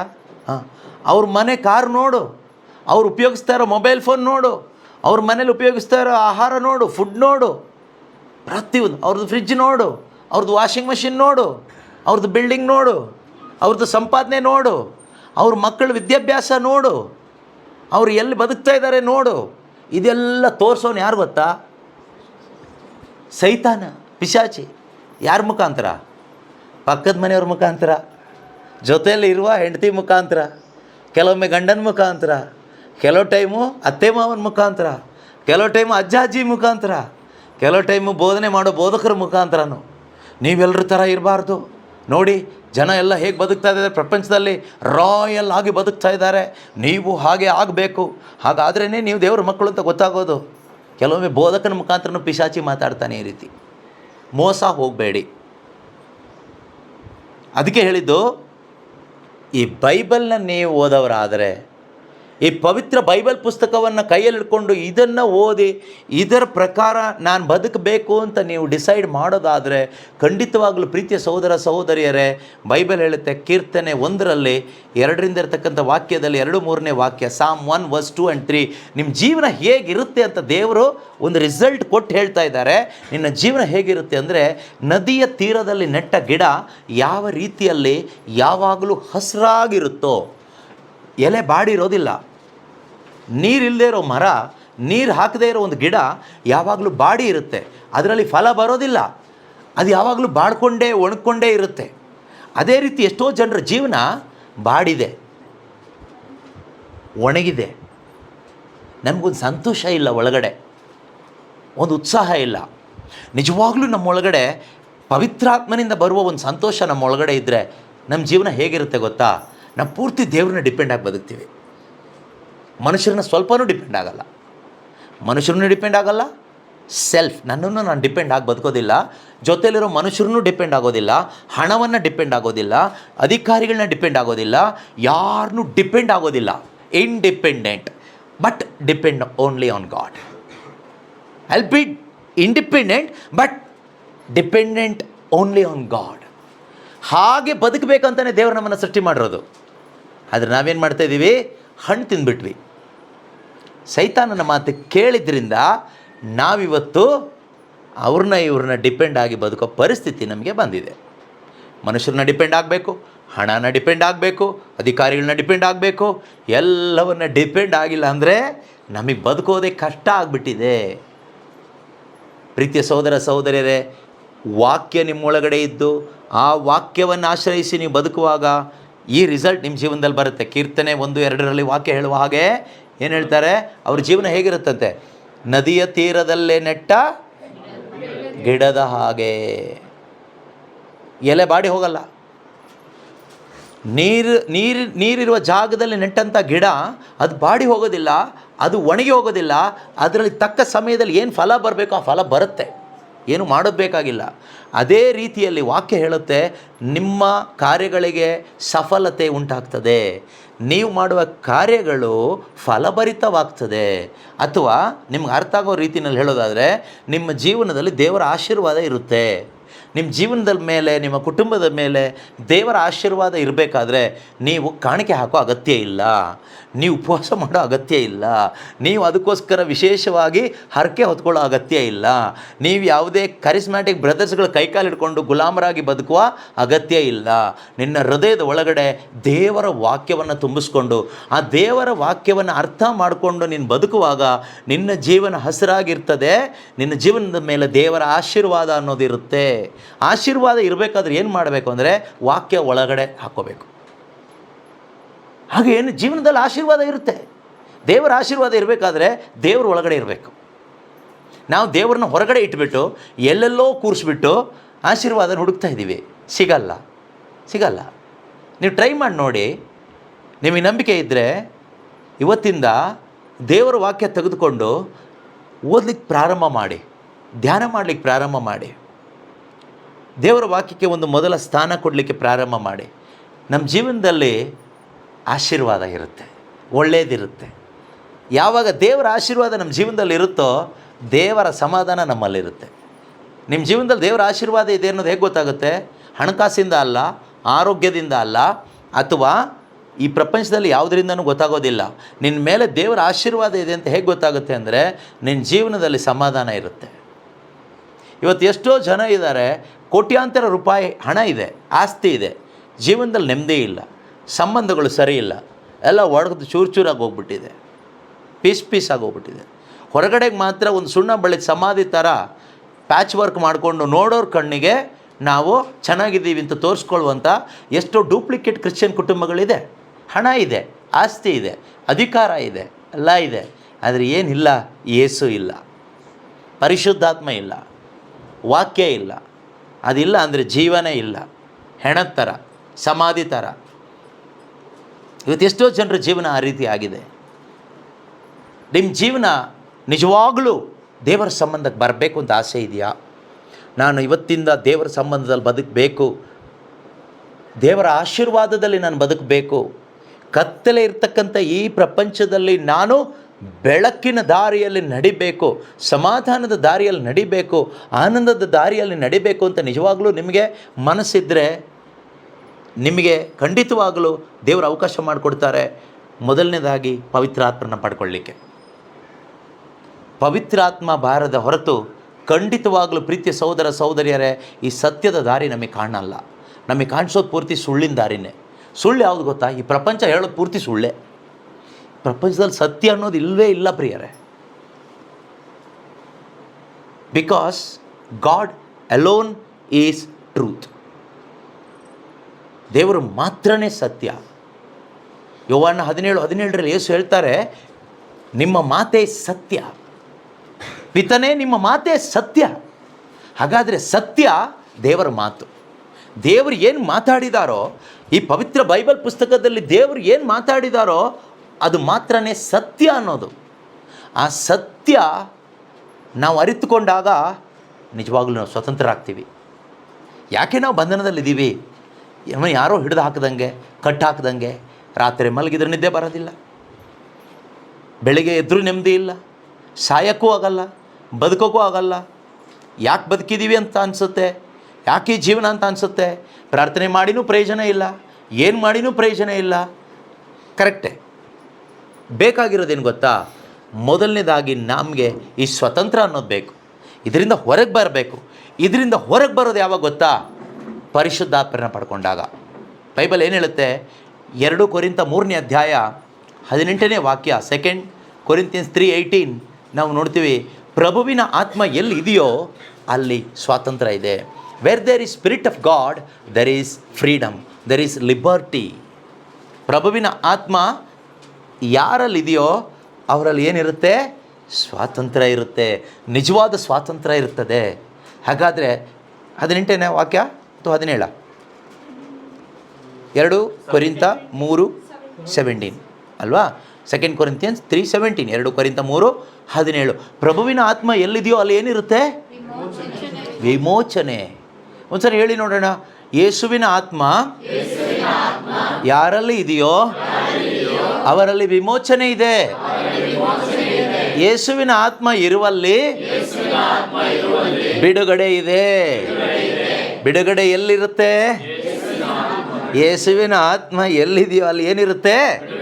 ಬಿಡುಗಡೆ ಇರುತ್ತೆ. ಯೇಸುವಿನ ಆತ್ಮ ನಿಮ್ಮಲ್ಲಿ ಬಂದಾಗ ನಿಮ್ಮಲ್ಲಿ ಏನಿರುತ್ತೆ? ಬಿಡುಗಡೆ ಇರುತ್ತೆ. ಜೈಲು ಒಳಗಡೆ ಇದ್ದವನಿಗೆ ಸಮಾಧಾನ ಇರುತ್ತಾ? ಜೈಲು ಒಳಗಡೆ ಇರುವವರಿಗೆ ಶಾಂತಿ, ನೆಮ್ಮದಿ, ಆನಂದ ಇರುತ್ತಾ? ಅವರಿಗೆ ಟೈಮ್ ಒಳ್ಳೆ ಬಿರಿಯಾನಿ, ಫೋನು, ಬೆಡ್ಡು, ದುಡ್ಡು, ಕೋಟು, ಸೂಟು ಎಲ್ಲ ಕೊಡ್ತೀರಿ. ಜೈಲು ಒಳಗಡೆ ಸಂತೋಷವಾಗಿ ಅದನ್ನೆಲ್ಲ ಉಪಯೋಗಿಸ್ಲಿಕ್ಕೆ ಆಗುತ್ತಾ? ಆಗೋದಿಲ್ಲ. ಕಾರಣ ಏನು? ಜೈಲೊಳಗಡೆ ಇದ್ದಾರೆ. ಯಾವಾಗ ಜೈಲಿಂದ ಹೊರಗಡೆ ಬರ್ತಾರೋ ನೀವು ಇದೇನೂ ಅವ್ರಿಗೆ ಕೊಡೋದೇ ಬೇಡ, ಸಂತೋಷವಾಗಿರ್ತಾರೆ. ಜೈಲು ಒಳಗಡೆ ಇದ್ದರೆ ಏನೆಲ್ಲ ಜೈಲೊಳಗಡೆ ನೀವು ಸಪ್ಲೈ ಮಾಡಿ ಅವ್ರ ಸಂತೋಷ ನೋಡೋಕ್ಕಾಗಲ್ಲ. ಕಾರಣ ಅವರು ಬಂಧನದಲ್ಲಿರ್ತಾರೆ, ಸೆರೆಮನೆ ಒಳಗಡೆ ಇರ್ತಾರೆ. ಹಾಗೆ ನಮ್ಮ ಜೀವನದಲ್ಲೂ ಕೂಡ ನಮಗೇನೆಲ್ಲ ಇದ್ದರೂ, ಎಷ್ಟೆಲ್ಲ ಇದ್ದರೂ ನಮ್ಮ ಮುಖದಲ್ಲಿ ಸಂತೋಷ ಬರಲ್ಲ, ನಮ್ಮ ಜೀವನದಲ್ಲೊಂದು ಉತ್ಸಾಹ ಬರಲ್ಲ. ಬಟ್ ಎಲ್ಲ ಇದೆ. ನಾವು ಹೇಳ್ತೀವಿ ಬೇಕಾದರೆ ಡೈಲಾಗ್ ಏನಂತ, ದೇವರೆಲ್ಲ ಕೊಟ್ಟಿದ್ದಾರೆ ಬ್ರದರ್, ಆದರೆ ಈ ಥರ ದೇವರು ಏನು ಕಡಿಮೆ ಮಾಡಿಲ್ಲ, ಎಲ್ಲ ಕರೆಕ್ಟಾಗಿ ಮಾಡಿದ್ದಾರೆ, ಆದರೆ ಈ ಥರ ಒಂದು ದೊಡ್ಡ ಸಮಸ್ಯೆ. ಏನು ಮಾಡೋದು? ಇದು ಸುಮ್ಮನೆ ಹೇಳೋದಷ್ಟೇ, ನಾನು ವಿಶ್ವಾಸದಿಂದ ಅಲ್ಲ, ಸುಮ್ಮನೆ ಹೇಳೋದು. ಪ್ರಾಬ್ಲಮ್ ಏನು ಹಾಗಾದರೆ? ಪ್ರಾಬ್ಲಮ್ ನೀನು ಬಂಧನದ ಒಳಗಡೆ ಇದೆಯಾ, ಸೆರೆಮನೆ ಒಳಗಡೆ ಇದೆಯಾ ಅಷ್ಟೇ. ಪಾಪ ಎಂಬ ಸೆರೆಮನೆ ಒಳಗಡೆ ಸಿಕ್ಕಾಕೊಂಡಿದೆಯಾ, ಸೈತಾನನ ಬಂಧನದಲ್ಲಿ ಸಿಕ್ಕಾಕೊಂಡಿದೆಯಾ? ಅಲ್ಲಿಂದ ಹೊರಗಡೆ ಬರೋದು ಹೇಗೆ? ಹೊರಗಡೆ ನಿನಗೆ ಬರಲಿಕ್ಕಾಗಲ್ಲ, ದೇವರೇ ಹೊರಗಡೆ ಕರ್ಕೊಂಡು ಬರ್ತಾರೆ. ಹೇಗೆ ಹೊರಗಡೆ ಕರ್ಕೊಂಡು ಬರ್ತಾರೆ ಅಂದರೆ, ಪರಿಶುದ್ಧಾತ್ಮನನ್ನು ಕೊಡುವುದರ ಮುಖಾಂತರ ನಿನ್ನನ್ನು ಆ ಸೆರೆಮನೆಯಿಂದ ಹೊರಗಡೆ ಕರ್ಕೊಂಡು ಬರ್ತಾರೆ. It is by his spirit he will set you free. ಅವರು ಹೇಗೆ ನಮ್ಮನ್ನು ಬಿಡುಗಡೆ ಮಾಡ್ತಾರೆ ಅಂದರೆ, ತಮ್ಮ ಪರಿಶುದ್ಧ ಆತ್ಮನನ್ನು ನಮ್ಮ ಹೃದಯಗಳಿಗೆ ಕಳಿಸಿಕೊಡೋದ್ರ ಮುಖಾಂತರವಾಗಿ ನಮ್ಮನ್ನು ಈ ಗುಲಾಮತನದಿಂದ ಬಿಡುಗಡೆ ಮಾಡ್ತಾರೆ. ಈ ಒಂದು ನೊಗ ಮುರಿದು ಹಾಕ್ತಾರೆ. ಯೆಶಾಯ ಪ್ರವಾದಿ ಪುಸ್ತಕ 10ನೇ ಅಧ್ಯಾಯ 27:10 ಅನಿಸುತ್ತೆ. ಯೆಶಾಯ ಪ್ರವಾದಿ ಪುಸ್ತಕದಲ್ಲಿ ಯೆಶಾಯ 27 ಅಲ್ಲ 10:27 ಇರಬೇಕು, ನೋಡೋಣ ಇರಿ. ಅಭಿಷೇಕವು ಬಂದಾಗ ನೊಗ ಮುರಿಯಲ್ಪಡ್ತದೆ ಅಂತ ಇದೆ ಅಲ್ವಾ? ವೆನ್ ಅನಾಯಿಂಟಿಂಗ್ ಕಮ್ಸ್, ಆ ದಿನ ಬಂದಾಗ ಅವರು ನಿಮ್ಮ ಮೇಲೆ ಹೊರಿಸಿರುವ ಗುಲಾಮಗಿರಿಯನ್ನು ಕಳಚಿ ಹಾಕಲಾಗುವುದು. ನಿಮ್ಮ ಕೊರಳಿಗೆ ಕಟ್ಟಿದ ದಾಸ್ಯದ ನೊಗವನ್ನು on that day his burden will be removed. On that day, ಆ ದಿನ ಬಂದಾಗ ನಿಮ್ಮ ಮೇಲೆ ಇರ್ತಕ್ಕಂಥ ಆ ಬರ್ಡನ್ ರಿಮೂವ್ ಆಗುತ್ತೆ from your shoulder, and his yoke will be destroyed from your neck. ನಿಮ್ಮ ಕುತ್ತಿಗೆಗೆ ಆಗಿರ್ತಕ್ಕಂಥ ಆ ಒಂದು ನೊಗ ಮುರಿದು ಹಾಕಲಾಗ್ತದೆ, ಡಿಸ್ಟ್ರಾಯ್ ಮಾಡಲಾಗ್ತದೆ. ಅಲ್ಲಿವರೆಗೂ ಈ ಎತ್ತಿನ ಮೇಲೆ ನೊಗ ಹಾಕಿದಾಗ ಎತ್ತಿಗೆ ತಲೆ ಎತ್ತಕ್ಕಾಗತ್ತಾ? ಆಗಲ್ಲ. ಚಾಟಿ ತಗೊಂಡು ಇವನು ಹಿಂದ್ಗಡೆ ಇರೋನು ಯಾವ ಕಡೆ ಬಾರಿಸ್ತಾನೋ ಆ ಕಡೆ ಹೋಗ್ತಾ ಇರಬೇಕು. ಆ ನೊಗ ಹೊತ್ಕೊಂಡು ಆ ಎತ್ತು ಪಾಪ ಈ ನೊಗನ ಎಳ್ಕೊಂಡು ಏಟು ತಿನ್ಕೊಂಡು ಬಿಸಿಲಲ್ಲಿ ಒದ್ದಾಡಿಕೊಂಡು ಹೋಗ್ತಾ ಇರಬೇಕು. ಎತ್ತೇನಾದರೂ ಸ್ವಲ್ಪ ಹೊತ್ತಿಗೆ ನಿಂತ್ಕೊಂಡ್ರೆ ಈ ನೊಗದ ಭಾರಕ್ಕೆ ಠಣ್ ಅಂತ ಹೊಡಿತಾನೆ ರೈತ ಹಿಂದಿಂದ, ಆಗ ಮತ್ತೆ ಎತ್ತು ಮುಂದಕ್ಕೆ ಹೋಗುತ್ತೆ. ನಮ್ಮ ಜೀವನವೂ ಹಾಗೇನೆ. ಇವನು ಹಿಡ್ಕೊಬಿಟ್ಟಿದ್ದಾನೆ ಹೀಗೆ, ಏನೋ ಸ್ವಲ್ಪ ರಿಲ್ಯಾಕ್ಸ್ ಮಾಡ್ಕೊಳ್ಳೋಣ ಅಂತ ಇರಬೇಕಾದ್ರೆ ಮತ್ತೊಂದು ಏಟು, ಮತ್ತೆ ಓಡ್ತೀವಿ ಈ ಎತ್ತಿನ ಥರ. ಆದರೆ ನೀವು ಥಿಂಕ್ ಮಾಡಿ ನೋಡಿದ್ದೀರ ನೊಗ ಎತ್ತಿನ ಕುತ್ತಿಗೆ ಮೇಲೆ ಹಾಕ್ತಾರಲ್ಲ, ಉಳುಮೆ ಮಾಡಬೇಕಾದ್ರೆ. ಈಗ ನೊಗನ ತೆಗೆದುಬಿಟ್ರೆ ಎತ್ತೇನಾಗುತ್ತೆ? ಅದಕ್ಕೆ ಇಷ್ಟ ಬಂದು ಯಾರಿಗೆ ಹೋಗುತ್ತೆ, ಸ್ವತಂತ್ರ ಆಗುತ್ತೆ. ನಿಮ್ಮ ಜೀವನದಲ್ಲಿ ಒಂದು ದಿನ ಬರ್ತದೆ. ಆ ದಿನ ಯಾವುದು ಗೊತ್ತಾ? ಪರಿಶುದ್ಧಾತ್ಮರನ್ನು ನೀನು ಪಡ್ಕೊಳ್ಳೋ ದಿನ. ಯಾವತ್ತು ನೀನು ಆ ಪರಿಶುದ್ಧಾತ್ಮರನ್ನು ಪಡ್ಕೊಳ್ತೀಯೋ ಅವತ್ತು ನಿನ್ನ ಮೇಲಿರ್ತಕ್ಕಂಥ ಈ ಆತ್ಮಿಕ ನೊಗ, ಪಿಶಾಚಿ ಹೇರಿರುವ ಪಾಪದ ನೊಗ, ಪೈಶಾಚಿಕ ನೊಗಗಳು ಮುರಿದು ಬಿದ್ದು ಹೋಗ್ತದೆ. ಆಗ ನೀನು ಸ್ವತಂತ್ರಳಾಗ್ತೀಯ. ಕೊಟ್ಟಿಗೆಯಿಂದ ಹೊರಬಂದ ಕರುವಿನ ಹಾಗೆ ನೀನು ಜಂಪ್ ಮಾಡ್ಕೊಂಡು ಹೋಗ್ತೀಯ. ಅಂದರೆ ಅಷ್ಟೊಂದು ಸಂತೋಷ ಭರಿತನಾಗಿ ಬದುಕ್ತೀಯ, ಅಷ್ಟೊಂದು ಆನಂದದಿಂದ ಬದುಕಲಿಕ್ಕಾಗ್ತದೆ. ಆದರೆ ಇವತ್ತು ಕ್ರೈಸ್ತರಾದ ನಾವು ಈ ಪ್ರಪಂಚದಲ್ಲಿ ತುಂಬ ಸಂತೋಷವಾಗಿ ಬದುಕ್ತಾ ಇದ್ದೀವ, ತುಂಬ ಟೆನ್ಷನ್ ಮಾಡಿಕೊಂಡು ಭಯ ಪಟ್ಕೊಂಡು ಬದುಕ್ತಾ ಇದ್ದೀವ. ಡೈಲಿ ಚರ್ಚಿಗೆ ಹೋಗ್ತೀರಲ್ವಾ, ಬೈಬಲ್ ಓದ್ತೀರಿ, ಪ್ರಾರ್ಥನೆ ಮಾಡ್ತೀರಿ, ಒಂದು ಧ್ಯಾನನೂ ಬಿಡಲ್ಲ ಅನಿಸುತ್ತೆ. ಎಲ್ಲ ಬ್ರದರ್ಸ್ಗಳು ಆಗೋಯ್ತು. ಇನ್ನು ಹೊಸ ಬ್ರದರ್ ಬರಬೇಕು, ಯಾರಾದರೂ ತಲೆ ಮೇಲೆ ಕೈ ಹಿಡಿಸ್ಕೊಳ್ಳಿಕ್ಕೆ. ಎಲ್ಲರೂ ಇಟ್ಟಾಯಿತು, ಎಲ್ಲ ಥರದ ಎಣ್ಣೆ ಮಂತ್ರಿಸ್ಕೊಟ್ಟಿದ್ದು ತಂದು ಕುಡಿದು ಹಚ್ಕೊಂಡು ಎಲ್ಲ ಆಯಿತು. ಉಪ್ಪಿನ ಮೂಟೆ ತಗೊಬಂದು ಅಲ್ಲಿ ಇಲ್ಲಿ ಹಾಕಿದ್ದು ಆಯಿತು. ನಮ್ಮದಿನ್ನೂ ಮೂಟೆ ಕಟ್ಟಿಲ್ಲ, ಇನ್ನೂ ಬದುಕಿದ್ದೀವಿ. ದೇವ್ರನ್ನ ಕೇಳ್ತಾ ಇದ್ದೀವಿ, ದೇವರೇ ನನ್ನನ್ನು ಕರ್ಕೊಬಿಡಪ್ಪ ಅಂತ. ಆದರೂ ದೇವರು ಮನಸ್ಸು ಮಾಡ್ತಾಯಿಲ್ಲ. ಸಾಯೋಣ ಅಂದರೆ ಸಾಯಲಿಕ್ಕೂ ಭಯ, ಬದುಕೋಣ ಅಂದರೆ ಬದುಕಲಿಕ್ಕೂ ಆಗ್ತಾಯಿಲ್ಲ. ಏನು ಮಾಡೋದಲ್ವಾ? ಒಂಥರ ಕಷ್ಟಕರವಾದ ಜೀವನ. ಕಾರಣ ನಿನ್ನ ಮೇಲೆ ನೊಗ ಇದೆ, ಅದಕ್ಕೆ ನಿಂಗೆ ಆ ಥರ ಒದ್ದಾಡ್ತಾ ಇರೋದು. ಈ ನೊಗ ಮುರಿದು ಹಾಕಬೇಕು. ಈ ನೊಗ ಮುರಿಲಿಕ್ಕೆ ಯಾವ ಕರಿಸ್ಮ್ಯಾಟಿಕ್ ಬ್ರದರ್ಗೆ ಆಗಲ್ಲ. ಯಾರೋ ತಲೆ ಮೇಲೆ ಕೈ ಇಟ್ಟ ತಕ್ಷಣ ಈ ನೊಗ ಎಲ್ಲ ಮುರಿದೋಗಲ್ಲ, ನೀನು ಕೆಳಗೆ ಬಿದ್ದೋಗ್ಬೋದು. ಆದರೆ ಈ ನೊಗ ಇರೋದು ಒಳಗಡೆ ಆಗಿರೋದ್ರಿಂದ ಇದನ್ನು ಮುರಿಬೇಕಾದ್ರೆ ಒಳಗಡೆ ಹೋಗೋಬ್ಬರು ಬ್ರದರ್ ಬರಬೇಕು. ಒಳಗಡೆ ಹೋಗ್ಲಿಕ್ಕೆ ಆಗೋ ಬ್ರದರ್ ಒಬ್ಬರೇ, ಜೀಸಸ್ ಕ್ರೈಸ್ಟ್ಗೆ ಮಾತ್ರನೇ. He is our elder brother, he comes in and he will destroy the yoke. ಇಬ್ರಿಯರಿಗೆ ಬರೆದ ಪತ್ರಿಕೆಯಲ್ಲಿದೆ, ಅವರು ನಮ್ಮ ಸಹೋದರ ಅಂತ. ಯೇಸು ಕ್ರಿಸ್ತರು ನಮ್ಮ ಸಹೋದರ. ಅವರಿಗೆ ನಮ್ಮ ಒಳಗಡೆ ಹೋಗ್ಲಿಕ್ಕಾಗುತ್ತೆ. ಹೇಗೆ ಹೋಗ್ತಾರೆ ಅಂದರೆ through the Holy Spirit, by his spirit. ಅವರ ಆತ್ಮನ ಮುಖಾಂತರ ಅವ್ರು ಏನು ಮಾಡ್ತಾರೆ? ನಮ್ಮ ಒಳಗಡೆ ಹೋಗ್ತಾರೆ. ನಮ್ಮ ಒಳಗಡೆ ಬಂದು ಏನು ಮಾಡ್ತಾರೆ? ನಮ್ಮ ಒಳಗಡೆ ಬಂದು ಇದನ್ನು ಮುರಿದು ಹಾಕ್ತಾರೆ. ಯೇಸು ಸ್ವಾಮಿ ಬಂದಿದ್ದು ಅದಕ್ಕೇನೆ. ಲೂಕನ ಶುಭ ಸಂದೇಶ 4ನೇ ಅಧ್ಯಾಯದಲ್ಲಿ 18-19ನೇ ವಾಕ್ಯದಲ್ಲಿ ಹೇಳ್ತಾರೆ. ಲೂಕ್ ಚಾಪ್ಟರ್ 4 ವರ್ಸ್ 18-19 ಏನು ಹೇಳ್ತಾರೆ? ದೇವರ ಆತ್ಮ ನನ್ನ ಮೇಲೆ ಇದೆ, Spirit of the Lord is upon me. ದೇವರ ಆತ್ಮ ನನ್ನ ಮೇಲಿದೆ, ದೇವರು ನನ್ನನ್ನು ಅಭಿಷೇಕಿಸಿದ್ದಾರೆ. ಯಾಕೆ? ಬಂಧಿತರಿಗೆ ಬಿಡುಗಡೆಯನ್ನು ಕೊಡುವುದಕ್ಕಾಗಿ. To set the captives free. ನಿನ್ನ ಜೀವನದಲ್ಲಿ ಯೇಸು ಬಂದಿದ್ದಾರೆ ಅಂದರೆ ಯು ಆರ್ ಫ್ರೀ. ಇಲ್ಲಾಂದರೆ ಎಸಪ್ಪ ಅಂದ್ಕೊಂಡು ಪಲ್ಟಿ ಹೊಡ್ಕೊಂಡೇ ಇರಬೇಕಾಗುತ್ತೆ. ಆ ರೀತಿ ಬದುಕಬೇಡಿ. ಸುಮ್ಮನೆ ಯೇಸು ಹೆಸರಿಗೆ ಅವಮಾನ ಮಾಡೋ ಥರ ಬದುಕಲೇಬೇಡಿ. ನಿಜವಾದ ಕ್ರೈಸ್ತರಾಗಿ ಬದುಕಬೇಕು. ನಿಜವಾದ ಕ್ರೈಸ್ತರಾಗಿ ನಾವು ಬದುಕುವಾಗ ನಮ್ಮ ಜೀವನ ನೋಡಿ ಅನೇಕ ಅನ್ಯರು, ಅನ್ಯ ಧರ್ಮದವರು, ಅನ್ಯ ಜನರು ಆಸೆ ಪಡ್ತಾರೆ, ನಾವು ನಿಮ್ಮ ಥರ ಆಗಬೇಕು, ನಾವು ನಿಮ್ಮ ಥರ ಸಂತೋಷವಾಗಿರಬೇಕು. ಏನು ಮಾಡಬೇಕು? ಏನು ಮಾಡಬೇಡಿ. ಬನ್ನಿ, ಶುಭ ಸಂದೇಶ ಕೇಳಿ, ದೇವರ ವಾಕ್ಯ ತಿಳ್ಕೊಳ್ಳಿ, ಸತ್ಯ ತಿಳ್ಕೊಳ್ಳಿ. ಸತ್ಯದ ಅರಿವು ನಿಮ್ಮಲ್ಲಿ ಬಂದಾಗ ಸತ್ಯ ಸ್ವರೂಪನಾದ ದೇವರ ಆತ್ಮ ನಿಮ್ಮ ಒಳಗಡೆ ಬರ್ತಾರೆ. ಅವರು ನಿಮಗೆ ಫ್ರೀಡಮ್ ಕೊಡ್ತಾರೆ. ಆಗ ನೀವು ಸಂತೋಷ ಪಡಲಿಕ್ಕಾಗುತ್ತೆ. ಇದು ಬೇರೆ ಯಾರಿಂದನೂ ಆಗೋದಿಲ್ಲ. ಇದು ದೇವರ ಆತ್ಮನಾದ ಪ್ರಭು ಯೇಸು ಕ್ರಿಸ್ತರಿಂದ ಆಗುವಂಥ ಕಾರ್ಯ. ಬಿಕಾಸ್ ಆಫ್ ಜೀಸಸ್ ಅಂತ ಹೇಳಲಿಕ್ಕೆ ನಿಮಗಾಗುತ್ತೆ.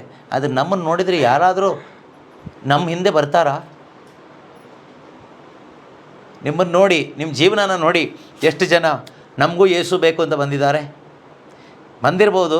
ನಾನು ಅಲ್ಲಿ ಧ್ಯಾನಕ್ಕೆ ಹೋದೆ, ಅಲ್ಲಿ ಹೋಗಿ ಪ್ರಾರ್ಥನೆ ಮಾಡಿದ್ದಕ್ಕೆ ಇದು ಸಿಕ್ತು, ಅದು ಸಿಕ್ತು, ಅದ್ಭುತ ಸಿಕ್ತು. ಅವಾಗ ಹೇಳ್ತಾರೆ ನನ್ನನ್ನು ಕರ್ಕೊಂಡು ಹೋಗು ಅಂತ. ಆ ರೀತಿಯಲ್ಲಿ ಲೋಕದ ವಿಷಯಕ್ಕೋಸ್ಕರ ಯೇಸುವಿನ ಹಿಂದೆ ಹೋಗುವ ಎಷ್ಟೋ ಜನ ಅವಿಶ್ವಾಸಿಗಳು ಇನ್ನೂ ಕ್ರೈಸ್ತರಾಗಿಯೇ ಇದ್ದಾರೆ. ಅವ್ರ ಒಳಗಡೆ ಯಾವಾಗ ಪರಿಶುದ್ಧಾತ್ಮರು ಬರ್ತಾರೋ ಆಗ ಅವರು ಯೇಸುವಿನ ಹಿಂದೆ ಅದ್ಭುತಕ್ಕಾಗಿ, ಆಶೀರ್ವಾದಕ್ಕಾಗಿ ಹೋಗಲ್ಲ. ಬದಲಾಗಿ ಅವರು ಯೇಸು ಕ್ರಿಸ್ತನಿಗೋಸ್ಕರ ಹೋಗ್ತಾರೆ. ಯೇಸು ಕ್ರಿಸ್ತನ ಶುಭ ಸಂದೇಶವನ್ನು ಸಾರಲಿಕ್ಕಾಗಿ ಹೋಗ್ತಾರೆ. ಬೇರೆಯವರಿಗೆ ಯೇಸುವನ್ನು ಕೊಡಲಿಕ್ಕಾಗಿ ಹೋಗ್ತಾರೆ. ಕೊಡ್ಲಿಕ್ಕೆ ನಿನ್ನ ಹತ್ರ ಏನಾದರೂ ಬೇಕಲ್ಲ ಅಲ್ವಾ? ಸೊ ನಮ್ಮ ಹತ್ರ ಏನಾದರೂ ಇದ್ದರೆ ಮಾತ್ರ ನಾವು ಕೊಡ್ಲಿಕ್ಕಾಗಿ ಹೋಗೋದು. ಈಗ ನಾವು ಅಷ್ಟು ದೂರದಿಂದ ಇಲ್ಲಿಗೆ ಯಾಕೆ ಬಂದ್ವಿ? ಡೀಸೆಲ್ ಹಾಕ್ಕೊಂಡು, ಪೆಟ್ರೋಲ್ ಹಾಕ್ಕೊಂಡು, ಟ್ರಾಫಿಕ್ಕಲ್ಲಿ 2-3 ತಾಸು ಇಲ್ಲಿ ತನಕ ಬಂದ್ವಿ. ಯಾಕೆ ಬಂದ್ವಿ ಹೇಳಿ? ಒಂದೇ ಒಂದು ಕಾರಣಕ್ಕೆ, ಬೇರೆ ಏನೂ ಅಲ್ಲ.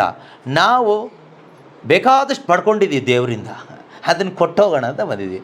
ಕೇಳೋದಕ್ಕೆ ಕಿವಿಯುಳ್ಳವನು ಕೇಳಿಸ್ಕೊಳ್ಳಿ, ಪಡ್ಕೊಳ್ಳಿಕ್ಕೆ ಮನಸ್ಸಿರೋವನು ಪಡ್ಕೊಳ್ಳಿ, ಅಷ್ಟೇ. ಇದು ಫ್ರೀ. ಇದಕ್ಕೇನು ದುಡ್ಡು ಕಾಸು ಕೊಡಲಿಕ್ಕೆ ಏನಿಲ್ಲ. ಇದಕ್ಕೆ ಯಾರು ದುಡ್ಡು ಕೊಡೋದು ಬೇಕಾಗಿಲ್ಲ, ಪ್ರೈಸಲೋಡು ಬೇಕಾಗಿಲ್ಲ, ಏನೂ ಬೇಕಾಗಿದ್ದಿಲ್ಲ. ಕೇಳೋ ಒಂದು ಮನಸ್ಸಿದ್ರೆ ಸಾಕು. ನಿಮಗೂ ಕೂಡ ನಿಮ್ಮಲ್ಲಿ ಶ್ರೀಮಂತಿಕೆ ಬಂದಾಗ ಆ ಸ್ವರ್ಗದ ಶ್ರೀಮಂತಿಕೆ ಬರಬೇಕು. ಈ ಲೋಕದ ಶ್ರೀಮಂತಿಕೆ ಬಂದರೆ ನೀವೆಲ್ಲೂ ಹೋಗಲ್ಲ. ಮನೆಗೆ ಇನ್ನೂ ಒಂದು ಡಬಲ್ ಡೋರ್ ಹಾಕಿ ಗ್ರಿಲ್ಲೆಲ್ಲ ಚೆನ್ನಾಗಿ ಮಾಡಿ ಅಲ್ಲೇ ಭದ್ರವಾಗಿ ಇರ್ತೀರಿ, ಬಿಟ್ಟರೆ ಎಲ್ಲೂ ಹೊರಗೆ ಹೋಗೋಕ್ಕಾಗಲ್ಲ. ಯಾರಾದರೂ ಎತ್ಬಿಡ್ತಾರೆ ಅನ್ನುವಂಥ ಭಯ ಇರುತ್ತೆ. ಹೊರಗೆ ಹೋದರೆ ನಿಮ್ಮನ್ನು ಎತ್ತಾರೆ, ಇಲ್ಲ ಮನೆ ಬಿಟ್ಟು ಹೋದರೆ ಮನೆ ಒಳಗಡೆ ಇರೋದು ಎತ್ಕೊಬಿಡ್ತಾರೆ. ಸೊ ಟೋಟಲ್ ಭಯದಿಂದ ಎಲ್ಲೂ ನಾವು ಹೋಗಲ್ಲ. ಆದರೆ ಆ ಪರಲೋಕದ ಶ್ರೀಮಂತಿಕೆ ನಿಮ್ಮೊಳಗಡೆ ಬಂದಮೇಲೆ ಆ ಶ್ರೀಮಂತಿಕೆ ನೀವು ಹಂಚ್ಕೊಳ್ಳದೆ ಇರೋಕ್ಕಾಗಲ್ಲ. ನೀವು ಬೇರೆಯವ್ರ ಜೊತೆಗೆ ಅದನ್ನು ಹಂಚಲೇಬೇಕಾಗುತ್ತೆ. ಮಾತೆ ಮರಿಯಮ್ಮನವ್ರಿಗೆ ಅದೇ ಆಗಿದ್ದು, ಆಯಿತಾ. ವಾಕ್ಯ ಅವರಲ್ಲಿ ಮಾಂಸ ಧರಿಸ್ತು. ಅವ್ರ ಒಳಗಡೆ ಯೇಸು ಯಾವಾಗ ಬಂದರೋ ಅವರಿಗೆ ಇರಲಿಕ್ಕಾಗಿಲ್ಲ. ಅವರು ಬೇಗ ಆ ಯೇಸುನ ಹಂಚಲಿಕ್ಕೋಸ್ಕರ, ಆ ಶುಭ ಸಂದೇಶವನ್ನು ಹಂಚಲಿಕ್ಕೋಸ್ಕರ, ಆ ಸಂತೋಷವನ್ನು ಹಂಚಲಿಕ್ಕೋಸ್ಕರ ದೂರ ಗುಡ್ಡಗಾಡು ಪ್ರದೇಶದಲ್ಲಿದ್ದಂಥ ತನ್ನ ಆಂಟಿ ಮನೆಗೆ, ಎಲಿಜಬೆತ್ ಅಮ್ಮಳ ಮನೆಗೆ ಕ್ವಿಕ್ಕಾಗಿ ಹೋದ್ಲಂತೆ, ಬೇಗ ಹೋದ್ಲಂತೆ. ಆಗ ಫ್ಲೈಟ್ ಇರಲಿಲ್ಲ, ಕಾರ್ ಇರಲಿಲ್ಲ, ಟ್ರಾಫಿಕ್ ಜಾಮ್ ಇರಲಿಲ್ಲ. ಆದರೆ ಕಾಡೆಲ್ಲ ಇತ್ತು, ಕಳ್ಳರೆಲ್ಲ ಇದ್ದರು. ಸೊ ಆದರೂ ಕೂಡ ಯಾವುದಕ್ಕೂ ಭಯಪಡದೇನೆ ಅವರ ಒಳಗಡೆ ಬಂದ ಯೇಸುವನ್ನು ತುಂಬಿಸ್ಕೊಂಡು, ಯೇಸುನ ಹೇಗಾದರೂ ಮಾಡಿ ಈ ಸಂತೋಷ, ನನ್ನ ಒಳಗಡೆ ಇರ್ತಕ್ಕಂಥ ಈ ಸಂತೋಷವನ್ನು ನಾನು ಹಂಚ್ಕೋಬೇಕು ಅಂತ ಹೇಳಿಬಿಟ್ಟು ಆಕೆ ಓಡಿ ಹೋಗ್ತಾಳೆ ಬೇರೆ ಕಡೆಗೆ. ನಿಮ್ಮೊಳಗಡೆ ಅದೇ ಯೇಸು ಬಂದರೆ, ಮಾತೆ ಮರಿಯಳ ಉದರದಲ್ಲಿ ಬಂದ ಅದೇ ಯೇಸು ನಿಮ್ಮ ಹೃದಯದಲ್ಲಿ ಬಂದರೆ ನೀವೇನು ಮಾಡ್ತೀರಿ ಗೊತ್ತಾ? ಆ ಯೇಸುನ ಹಂಚಲಿಕ್ಕೆ ನೀವು ಓಡ್ತೀರಿ. ಬಾರದೇ ಇದ್ದರೆ ಮನೇಲಿ ಕೂತ್ಕೊಂಡು ಮಣಿ ಉರುಳಿಸ್ಕೊಂಡು ಕಾಲ ಕಳ್ಕೊಂಡು ಸತ್ತೋಗ್ತೀರಿ. ಅಷ್ಟೇ, ಬೇರೆ ಏನು ಮಾಡಲ್ಲ. ಕೆಲವ್ರು ಮಣಿ ಉರುಳಿಸ್ತಾರೆ, ಕೆಲವ್ರು ಬೈಬಲ್ ಹಿಡ್ಕೊಂಡು ಓದ್ತಾ ಕೂತ್ಕೊತಾರೆ. ಆದರೆ ಪರಿಶುದ್ಧಾತ್ಮರು ನಿಮ್ಮೊಳಗಡೆ ಬಂದ ಮೇಲೆ ನೀವೇ ಉರುಳ್ತೀರಿ. ನೀವೇ ಯೇಸುವಿಗಾಗಿ ಒಂದು ಕಡೆಯಿಂದ ಇನ್ನೊಂದು ಕಡೆಗೆ ಹೋಗ್ತೀರಿ. ನೀವು ಹೋಗ್ತೀರಿ ಅಂದರೆ ನಿಮ್ಮ ಬಲದಿಂದ ಅಲ್ಲ. ಈಗ ನಿಮ್ಮನ್ನು ಕಳ್ಸೋಕ್ಕಾಗಲ್ಲ. ಈಗ ನಿಮಗೆ ಕೋಟಿ ಕೊಟ್ಟರು ನೀವು ಹೋಗೋದು ಕಷ್ಟ. ಆದರೆ ನಿಮ್ಮೊಳಗಡೆ ಇದಕ್ಕೆ ಕೋಟಿಗಿಂತ ಪವರ್ ಇರುವ ಪರಿಶುದ್ಧಾತ್ಮರು ಬಂದಾಗ ಆ ಪರಿಶುದ್ಧಾತ್ಮರು ನಿಮ್ಮನ್ನು ಮೋಟಿವೇಟ್ ಮಾಡಿ ನಿಮ್ಮನ್ನು ಕರ್ಕೊಂಡು ಹೋಗ್ತಾರೆ. ಅದು ದೇವರ ಆತ್ಮರಿಂದ ಆಗುವಂಥ ಕಾರ್ಯ. ಅಂಥ ಜೀವನಕ್ಕಾಗಿ ಆಸೆ ಪಡಿ. ನಾನು ಇದನ್ನು ಯಾಕೆ ಹೇಳಿದೆ ಅಂದರೆ, ಆ ರೀತಿ ಒಂದು ಜೀವನ ಇದೆ. ಅದೇ ಕ್ರೈಸ್ತ ಜೀವನ, ಅದೇ ನಿಜವಾದ ಕ್ರೈಸ್ತ ಜೀವನ. ಪ್ರೇಷಿತರ ಕಾರ್ಯಕಲಾಪಗಳಲ್ಲಿ ನಾವು ನೋಡ್ತೀವಿ, 8ನೇ ಅಧ್ಯಾಯ ಅನಿಸುತ್ತೆ, ಅಲ್ಲಿ ಸ್ತೆಫಾನ ಕೊಲೆ ಆದ ನಂತರ ತುಂಬ ಪರ್ಸಿಕ್ಯೂಷನ್ಸ್ ಜಾಸ್ತಿ ಆಗುತ್ತೆ. ಆಗ ಭಕ್ತ ವಿಶ್ವಾಸಿಗಳು ಏನು ಮಾಡ್ತಾರೆ ಅಂದರೆ, ಅವರು ಒಂದು ಕಡೆ ಇರೋದಿಲ್ಲ.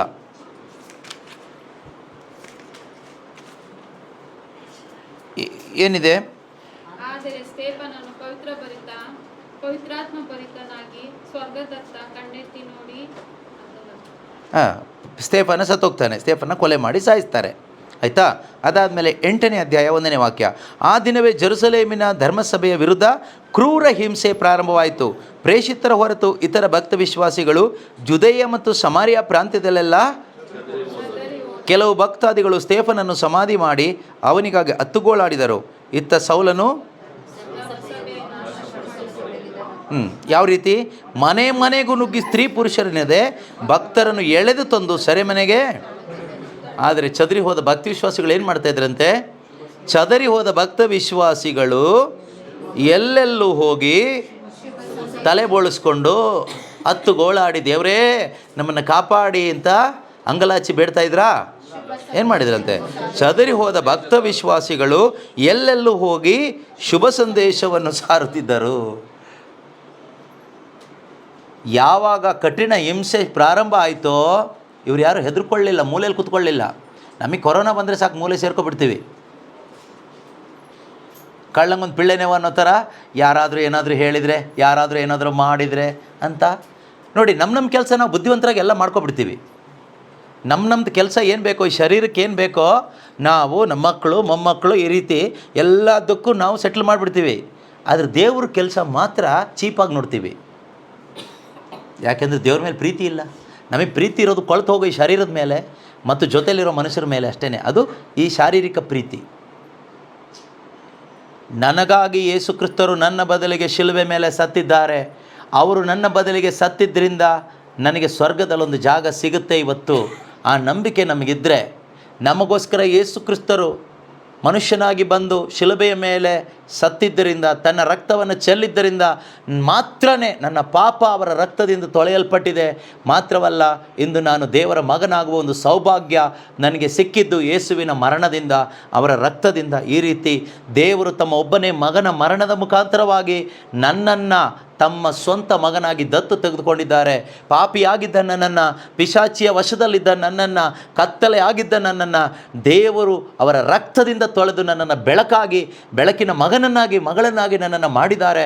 ಇಂಥ ಕರುಣೆ ತೋರಿದ ದೇವರಿಗೋಸ್ಕರ ನಾನು ಬದುಕಲೇಬೇಕು. ಆ ದೇವರ ಮಹಿಮೆ ನಾನು ಹೇಳಲೇಬೇಕು, ಸಾರಲೇಬೇಕು. ಆ ದೇವರಿಗೆ ಸಾಕ್ಷಿ ಮಗನಾಗಿ ನಾನು ನನ್ನ ಕುಟುಂಬ ನಿಲ್ಲಲೇಬೇಕು ಅಂತ ಆಸೆ ಪಟ್ಟು ನಾವು ಬದುಕ್ತೀವಿ. ಆದರೆ ಇವತ್ತು ನಮ್ಮ ಆಸೆ ಏನು? ನಮ್ಮಲ್ಲಿ ಆಸೆ ಇದೆಯಾ? ಬಾಯಲ್ಲಿ ಇದೆ ಅಂತ ಹೇಳಿ ತಪ್ಪಿಸ್ಕೋಬೇಡಿ. ಇದ್ದರೆ ಅದನ್ನು ಜೀವಿಸ್ತೀರಿ. ಮನೆ ಕಟ್ಟಬೇಕು ಒಂದು ಹೊಸದು ಅಂತ ಆಸೆ ಇದ್ದವರು ಮನೆ ಕಟ್ಟಲ್ವಾ? ಮದುವೆ ಮಾಡಿಸ್ಬೇಕು ಮಕ್ಕಳಿಗೆ ಅಂತ ಆಸೆ ಪಟ್ಟವರು ಮದುವೆ ಮಾಡಿಸಲ್ವಾ? ಗ್ರ್ಯಾಂಡಾಗಿ ಮಾಡಿಸ್ಬೇಕು ಅಂತ ಆಸೆ ಪಟ್ಟವರು ಗ್ರ್ಯಾಂಡಾಗಿ ಸಾಲ ಮಾಡಿ ಆದರೂ ಮಾಡಿಸಲ್ವಾ? ಒಂದು ಹೊಸ ಕಾರ್ ತಗೋಬೇಕು, ಬೈಕ್ ತಗೋಬೇಕು ಅಂತ ಆಸೆ ಪಟ್ಟವರು ಸಾಲ ಮಾಡಿನೋ ಸುಳ್ಳು ಹೇಳಿನೋ ಹೇಗೋ ಒಂದು ತಗೊಳ್ಳಲ್ವಾ? ಈ ರೀತಿ ಪ್ರಪಂಚದಲ್ಲಿ ನಾವು ಯಾವುದಕ್ಕೆಲ್ಲ ಆಸೆ ಪಡ್ತೀವೋ ಅದನ್ನೆಲ್ಲ ನಾವು ಸಾಧಿಸ್ತೀವಿ. ಆದರೆ ದೇವರಿಗಾಗಿ ಬದುಕಬೇಕು, ಶುಭ ಸಂದೇಶ ಸಾರಬೇಕು, ಈ ದೇವರ ಪ್ರೀತಿನ ಹಂಚಬೇಕು ಅಂತ ನಾವು ಆಸೆ ಪಟ್ಟರೆ ಖಂಡಿತವಾಗಲೂ ನಮಗದು ಸಾಧಿಸಲಿಕ್ಕಾಗುತ್ತೆ. ಪವಿತ್ರಾತ್ಮನ ಶಕ್ತಿಯಿಂದ, ದೇವರ ಸಹಾಯದಿಂದ. ನಮ್ಮ ಸ್ವಂತ ಬಲದಿಂದ ಏನೂ ಕೂಡ ಸಾಧಿಸಲಿಕ್ಕಾಗೋದಿಲ್ಲ. ಪ್ರೀತಿಯ ಸಹೋದರ ಸಹೋದರಿಯರೇ, ನೀವು ಸಾಯುವಾಗ ನಿಮ್ಗೆ ಒಳ್ಳೆ ಮರಣ ಬೇಕಾ? ಯೇಸುಗಾಗಿ ಬದುಕಿ. ಯೇಸುಗಾಗಿ ಬದುಕದೆ ಸತ್ರ ಅದರಷ್ಟು ಕೆಟ್ಟ ಮರಣ ಬೇರೆ ಯಾವುದೂ ಇಲ್ಲ. ಅದರಷ್ಟು ಹೊಲಸು ಮರಣ ಬೇರೆ ಯಾವುದೂ ಇಲ್ಲ. ಒಳ್ಳೆ ಮರಣ ಅಂದರೆ ಏನು ಗೊತ್ತಾ? ಕ್ರಿಸ್ತನಿಗಾಗಿ ಬದುಕಿ ಸಾಯೋದೇ ಒಳ್ಳೆ ಮರಣ. ಕೆಲವರು ಹೇಳ್ತಾರೆ ಒಳ್ಳೆ ಮರಣಕ್ಕಾಗಿ ಪ್ರಾರ್ಥನೆ ಮಾಡಿ ಬ್ರದರ್. ಅವ್ರಿಗೆ ತಲೆ ಮೇಲೆ ಒಂದು ಹೊಡಿಬೇಕು. ಒಳ್ಳೆ ಮರಣಕ್ಕಾಗಿ ಪ್ರಾರ್ಥನೆ ಅಂತ ಏನು ಒಳ್ಳೆ ಮರಣ? ಅವ್ರ ಲೆಕ್ಕ ಏನು ಗೊತ್ತಾ? ಕಾಯಿಲೆ ಬರದೆ, ಕಷ್ಟ ಬರದೆ, ಯಾರಿಗೂ ತೊಂದರೆ ಆಗದೆ ಆರಾಮಾಗಿ ಕಣ್ಮುಚ್ಕೊಬಿಡ್ಬೇಕು. ಇಷ್ಟು ದಿವಸ ಆರಾಮಾಗಿ ತಿಂದು ಕುಡಿದು ಸಿನಿಮಾ ನೋಡಿ ಹರಟೆ ಹೊಡೆದು ಮಜಾ ಮಾಡಿ ಸಂಡೇ ಕ್ರಿಶ್ಚಿಯನ್ ಆಗಿ ಬದುಕದೆ ಸಾಯಬೇಕಾದ್ರೂ ಜಾಸ್ತಿ ನೋವು ಕಷ್ಟ ಇಲ್ಲದೆ ಸಾಯಬೇಕು. ಒಳ್ಳೆ ಮರಣ. ಅಂಥ ಒಂದು ಸಾಯುವಾಗಲೂ ನೋಡಿ ಮನುಷ್ಯನ ಈ ಒಂದು ಸ್ವಾರ್ಥ, ಈ ದುರಾಸೆ ಹೋಗೋದಿಲ್ಲ. ಸಾಯಬೇಕಾದ್ರೂ ಹಾಗೆ ಸಾಯಬೇಕು ಅಂತ, ನೋವಿಲ್ಲದೆ ಸಾಯಬೇಕು ಅಂತ. ಇದೆಲ್ಲ ಯಾಕೆ ಗೊತ್ತಾ ನಮ್ಮಲ್ಲಿ ಬರ್ತಾ ಇರೋದು? ನಮ್ಮಲ್ಲಿ ಪರಿಶುದ್ಧಾತ್ಮರು ಇಲ್ಲ. ಈ ಪವಿತ್ರಾತ್ಮ ಇರೋರು ಈ ಒಳ್ಳೆ ಮರಣಕ್ಕಾಗಿ ಪ್ರಾರ್ಥನೆ ಮಾಡಲ್ಲ. ಅವ್ರಿಗೆ ಗ್ಯಾರಂಟಿ ಇರುತ್ತೆ, ನಾನು ಎಲ್ಲೇ ಸತ್ರು ಹೇಗೆ ಸತ್ರು ಅದರಷ್ಟು ಒಳ್ಳೆ ಮರಣ ಯಾವುದೂ ಇಲ್ಲ. ಯಾಕೆಂದರೆ ನಾನಿಲ್ಲಿ ಸಾಯಲ್ಲ, ಸಾವಿನ ಮುಖಾಂತರ ನಾನು ನಿತ್ಯವೂ ಜೀವಿಸ್ತೀನಿ ಅಂತ. ಅದೇ ಒಳ್ಳೆ ಮರಣ. ಒಬ್ಬ ನಿಜವಾದ ವಿಶ್ವಾಸಿಗೆ ಸಾವಿಲ್ಲ. ಅವನು ಒಳ್ಳೆ ಮರಣಕ್ಕಾಗಿ ಯಾಕೆ ಪ್ರಾರ್ಥಿಸ್ತಾನೆ? ಅವನಿಗೆ ಗೊತ್ತಿರುತ್ತೆ, ಅವನಿಗೆ ಗ್ಯಾರಂಟಿ ಇರುತ್ತೆ, ಈ ಮರಣದ ಮುಖಾಂತರವಾಗಿ ನಾನು ನಿತ್ಯಕ್ಕೂ ಜೀವಿಸ್ತೀನಿ. ಯೇಸು ಕ್ರಿಸ್ತರು ಹೇಳ್ತಾರಲ್ವಾ, ನನ್ನಲ್ಲಿ ವಿಶ್ವಾಸ ಇಟ್ಟವನು ಸಾವಿಗೀಡಾದರೂ ಜೀವಿಸ್ತಾನೆ. ಆ ವಾಕ್ಯದ ಪ್ರಕಾರ ಒಳ್ಳೆ ಮರಣ ಅಂದರೆ ಇದೇನೆ. ಯಾವುದು? ಯೇಸು ಕ್ರಿಸ್ತನನ್ನು ನಂಬಿ ಆ ಪವಿತ್ರಾತ್ಮನನ್ನು ಸ್ವೀಕಾರ ಮಾಡಿ ಆ ಯೇಸು ಕ್ರಿಸ್ತನಿಗೋಸ್ಕರ ನಾವು ಬದುಕ್ತೀವಲ್ವ, ಶುಭ ಸಂದೇಶಕ್ಕೋಸ್ಕರ ಬದುಕಿ ಕೊನೆಗೊಂದು ದಿನ ಈ ಲೋಕದಿಂದ ಬೇರ್ಪಟ್ಟು ಹೋಗ್ತೀವಲ್ವ, ಆ ಮರಣವೇ ಒಳ್ಳೆ ಮರಣ. ಅದರ ಮುಖಾಂತರ, ಅದು ಯಾಕೆ ಒಳ್ಳೆ ಮರಣ ಅಂದರೆ ಅದರ ಮುಖಾಂತರ ನಾವು ನಿತ್ಯಕ್ಕೂ ಜೀವಿಸ್ತೀವಿ, ನಾವು ನಾಶ ಆಗಿ ಹೋಗೋದಿಲ್ಲ. ಕೆಟ್ಟ ಮರಣ ಯಾವುದು ಗೊತ್ತಾ? ಈ ಲೋಕದಲ್ಲಿ ಯೇಸು ಹೆಸರು ಹೇಳ್ಕೊಂಡು ತಿನ್ಕೊಂಡು ಕುಡ್ಕೊಂಡು ಮಜಾ ಮಾಡಿಕೊಂಡು ಊರೆಲ್ಲ ಸುತ್ತಕೊಂಡು ನಮಗೇನು ಬೇಕೋ ಎಲ್ಲ ಮಾಡಿಕೊಂಡು ಹೇಳ್ತೀವಿ ಎಲ್ಲ ದೇವರೇ ಕೊಟ್ಟಿದ್ದು ಅಂತ ಹೇಳ್ಕೊಂಡು ಈ ಯೇಸು ಕ್ರಿಸ್ತನ ಪ್ರೀತಿನ ಯಾರಿಗೂ ಹಂಚೋದಿಲ್ಲ, ಈ ಶುಭ ವಾರ್ತೆನ ಯಾರಿಗೂ ಸಾರೋದು ಇಲ್ಲ. ಇದಕ್ಕೆ ಮಾತ್ರ ನೆಪ ಹೇಳ್ಕೊಂಡು ಟೈಮೂ ಇಲ್ಲ, ಆರೋಗ್ಯನೂ ಇಲ್ಲ, ಅರ್ಥನೂ ಆಗೋದಿಲ್ಲ ಅಂತ ಕಳ್ಳಂಗೊಂದು ಪಿಳ್ಳೆನವ ಅಂತ ನೆಪ ಹೇಳ್ಕೊಂಡು ಒಂದಿನ ಸತ್ತೋಗ್ತೀವಿ ಲಾಸ್ಟಿಗೆ. ಅದೇ ಕೆಟ್ಟ ಮರಣ, ದುರ್ಮರಣ. ಅಂಥ ದುರ್ಮರಣ ನಿಮ್ಮಲ್ಲಿ ಯಾರಿಗೂ ಬಾರದೇ ಇರಲಿ. ಒಳ್ಳೆ ಮರಣ ಬರಲಿ. ಒಳ್ಳೆಯ ಮರಣ ಯಾವುದು? ಕ್ರಿಸ್ತನಿಗಾಗಿ ಜೀವಿಸಿ ಸಾಯುವ ಮರಣವೇ ಒಳ್ಳೆಯ ಮರಣ. ಅದಾಗಲಿ. ಡೈಲಿ ಚರ್ಚಿಗೆ ಹೋಗಿ ಮನೆಗೆ ಬರೋದಲ್ಲ ಬೇಕಾಗಿರೋದು. ಚರ್ಚಿಗೆ ಹೋಗಬೇಕು, ಪ್ರಾರ್ಥನೆ ಮಾಡಬೇಕು, ಬೈಬಲ್ ಓದಬೇಕು. ಅದಕ್ಕಿಂತಲೂ ಹೆಚ್ಚಾಗಿ ಯೇಸುಗಾಗಿ ಬದುಕಬೇಕು. ಯೇಸುಗಾಗಿ ಇಲ್ಲಿರ್ತಕ್ಕಂಥ ಕ್ರೈಸ್ತರು ಬದುಕದೇ ಇದ್ದರೆ ಇನ್ನು ಯಾರು ಬದುಕ್ತಾರೆ? ಯಾರು ಬದುಕ್ತಾರೆ? ಈ ಶುಭ ಸಂದೇಶವನ್ನು ನೀವು ಸಾರದೇ ಇದ್ದರೆ ಇನ್ನು ಯಾರು ಸಾರ್ತಾರೆ? ನೋಡಿ, ನಮ್ಮ ಕುಟುಂಬಗಳಲ್ಲಿ, ನಮ್ಮ ಊರುಗಳಲ್ಲಿ ಎಷ್ಟೋ ಮಕ್ಕಳು ಯೌವನಸ್ಥರು ದಾರಿ ತಪ್ಪಿ ಹೋಗ್ಲಿಕ್ಕೆ ಕಾರಣ ಏನು? ಅಪ್ಪ ಅಮ್ಮಂದರು ಆ ಮಕ್ಕಳಿಗೆ ಶುಭ ಸಂದೇಶ ಕೊಟ್ಟಿಲ್ಲ. ದೇವರ ವಾಕ್ಯ ದಾರಿ ದೀಪ, ದೇವರ ದಾರಿ ತೋರಿಸುವಂಥ ದೀಪ ಅವರಿಗೆ ಕೊಟ್ಟಿಲ್ಲ. ಅವ್ರಿಗೇನು ಕೊಟ್ರಿ? ಕಾರ್ ಕೊಟ್ರಿ, ಫೋನ್ ಕೊಟ್ರಿ, ಹಣ ಕೊಟ್ರಿ, ವಿದ್ಯಾಭ್ಯಾಸ ಕೊಟ್ರಿ. ವಿದ್ಯಾಭ್ಯಾಸ ಕೊಟ್ಟು ಹಾಳು ಮಾಡಿದ್ರಿ. ಅವರಿಗೆ ಕೊಡಬೇಕಾಗಿತ್ತು ದೈವಿಕ ಜ್ಞಾನ ಕೊಡಬೇಕಾಗಿತ್ತು, ದೇವರ ವಾಕ್ಯ ಕೊಡಬೇಕಾಗಿತ್ತು. ದೇವರ ವಾಕ್ಯ ಕೊಟ್ಟಿದ್ರೆ ಆ ಮಕ್ಕಳಿಗೆ ದೇವರ ದಾರಿ ಕಾಣಿಸ್ತಾ ಇತ್ತು. ಅವರಿಗೆ ನೀವು ಲೋಕದ್ದೆಲ್ಲ ಕೊಟ್ರಿ, ಲೋಕದ ದಾರಿ ಕಾಣಿಸ್ತು, ಇಷ್ಟ ಬಂದ ದಾರಿಗೆ ಹೋದರು, ಹಾಳಾಗೋದ್ರು.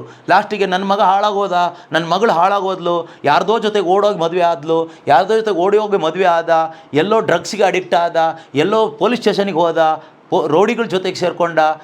ಯಾಕೆ? ಕಾರಣ ಏನು? ನೀವು ಆ ಮಕ್ಕಳಿಗೆ ಕೊಡಬೇಕಾದ ದಾರಿ ದೀಪ ಕೊಟ್ಟಿಲ್ಲ.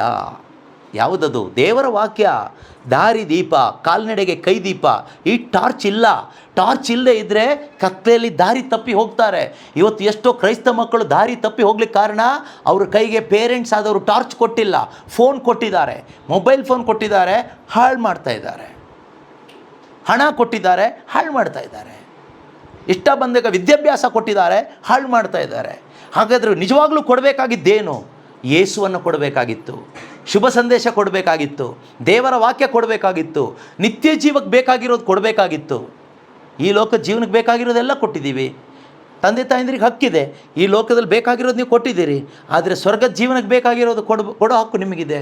ನೀವು ಅದು ಕೊಡದೇ ಇದ್ದರೆ ನಿಮ್ಮ ಮಕ್ಕಳಿಗೆ ನೀವು ದ್ರೋಹ ಮಾಡಿದಾಗೆ, ನಿಮ್ಮ ಮಕ್ಕಳ ಆತ್ಮಕ್ಕೆ ದ್ರೋಹ ಮಾಡಿದಾಗೆ. ಅದರಿಂದ ಪ್ರೀತಿಯ ಸಹೋದರ ಸಹೋದರಿಯರೇ, ಹಿಂದಿನದನ್ನು ಮರೆತು ಬಿಡಿ. ಇವತ್ತೊಂದು ಒಳ್ಳೆ ತೀರ್ಮಾನ ಮಾಡಿ, ದೇವರೇ ನಾನು ಪಾಪಿ ಸ್ವಾಮಿ, ನನ್ನನ್ನು ಕ್ಷಮಿಸಿ.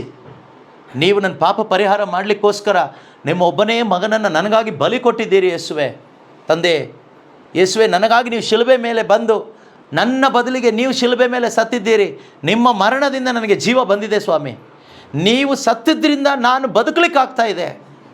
ನಿಮ್ಮ ಮರಣದ ಮುಖಾಂತರ ನೀವು ನನಗೆ ಕೊಟ್ಟ ದೊಡ್ಡ ಕೊಡುಗೆ ನಿಮ್ಮ ಆತ್ಮರನ್ನು ನನಗೆ ಕೊಟ್ಟಿದ್ದೀರಿ. ನಿಮ್ಮ ಪರಿಶುದ್ಧ ಆತ್ಮರನ್ನು ನಾನು ಸ್ವೀಕಾರ ಮಾಡ್ತೀನಿ ಅಪ್ಪ ಅಂತ ನೀವು ವಿಶ್ವಾಸದಿಂದ ಯೇಸು ಕ್ರಿಸ್ತನ ಮರಣದಲ್ಲಿ ನಂಬಿಕೆ ಇಡೋದಾದರೆ ನಿಮಗೆ ನಿತ್ಯ ಜೀವ ಇದೆ. ನಿತ್ಯ ಜೀವಕ್ಕೆ ಒಂದೇ ದಾರಿ, ಯೇಸುವಿನ ಮರಣ ನಮಗೆ ಅರ್ಥ ಆಗಬೇಕು.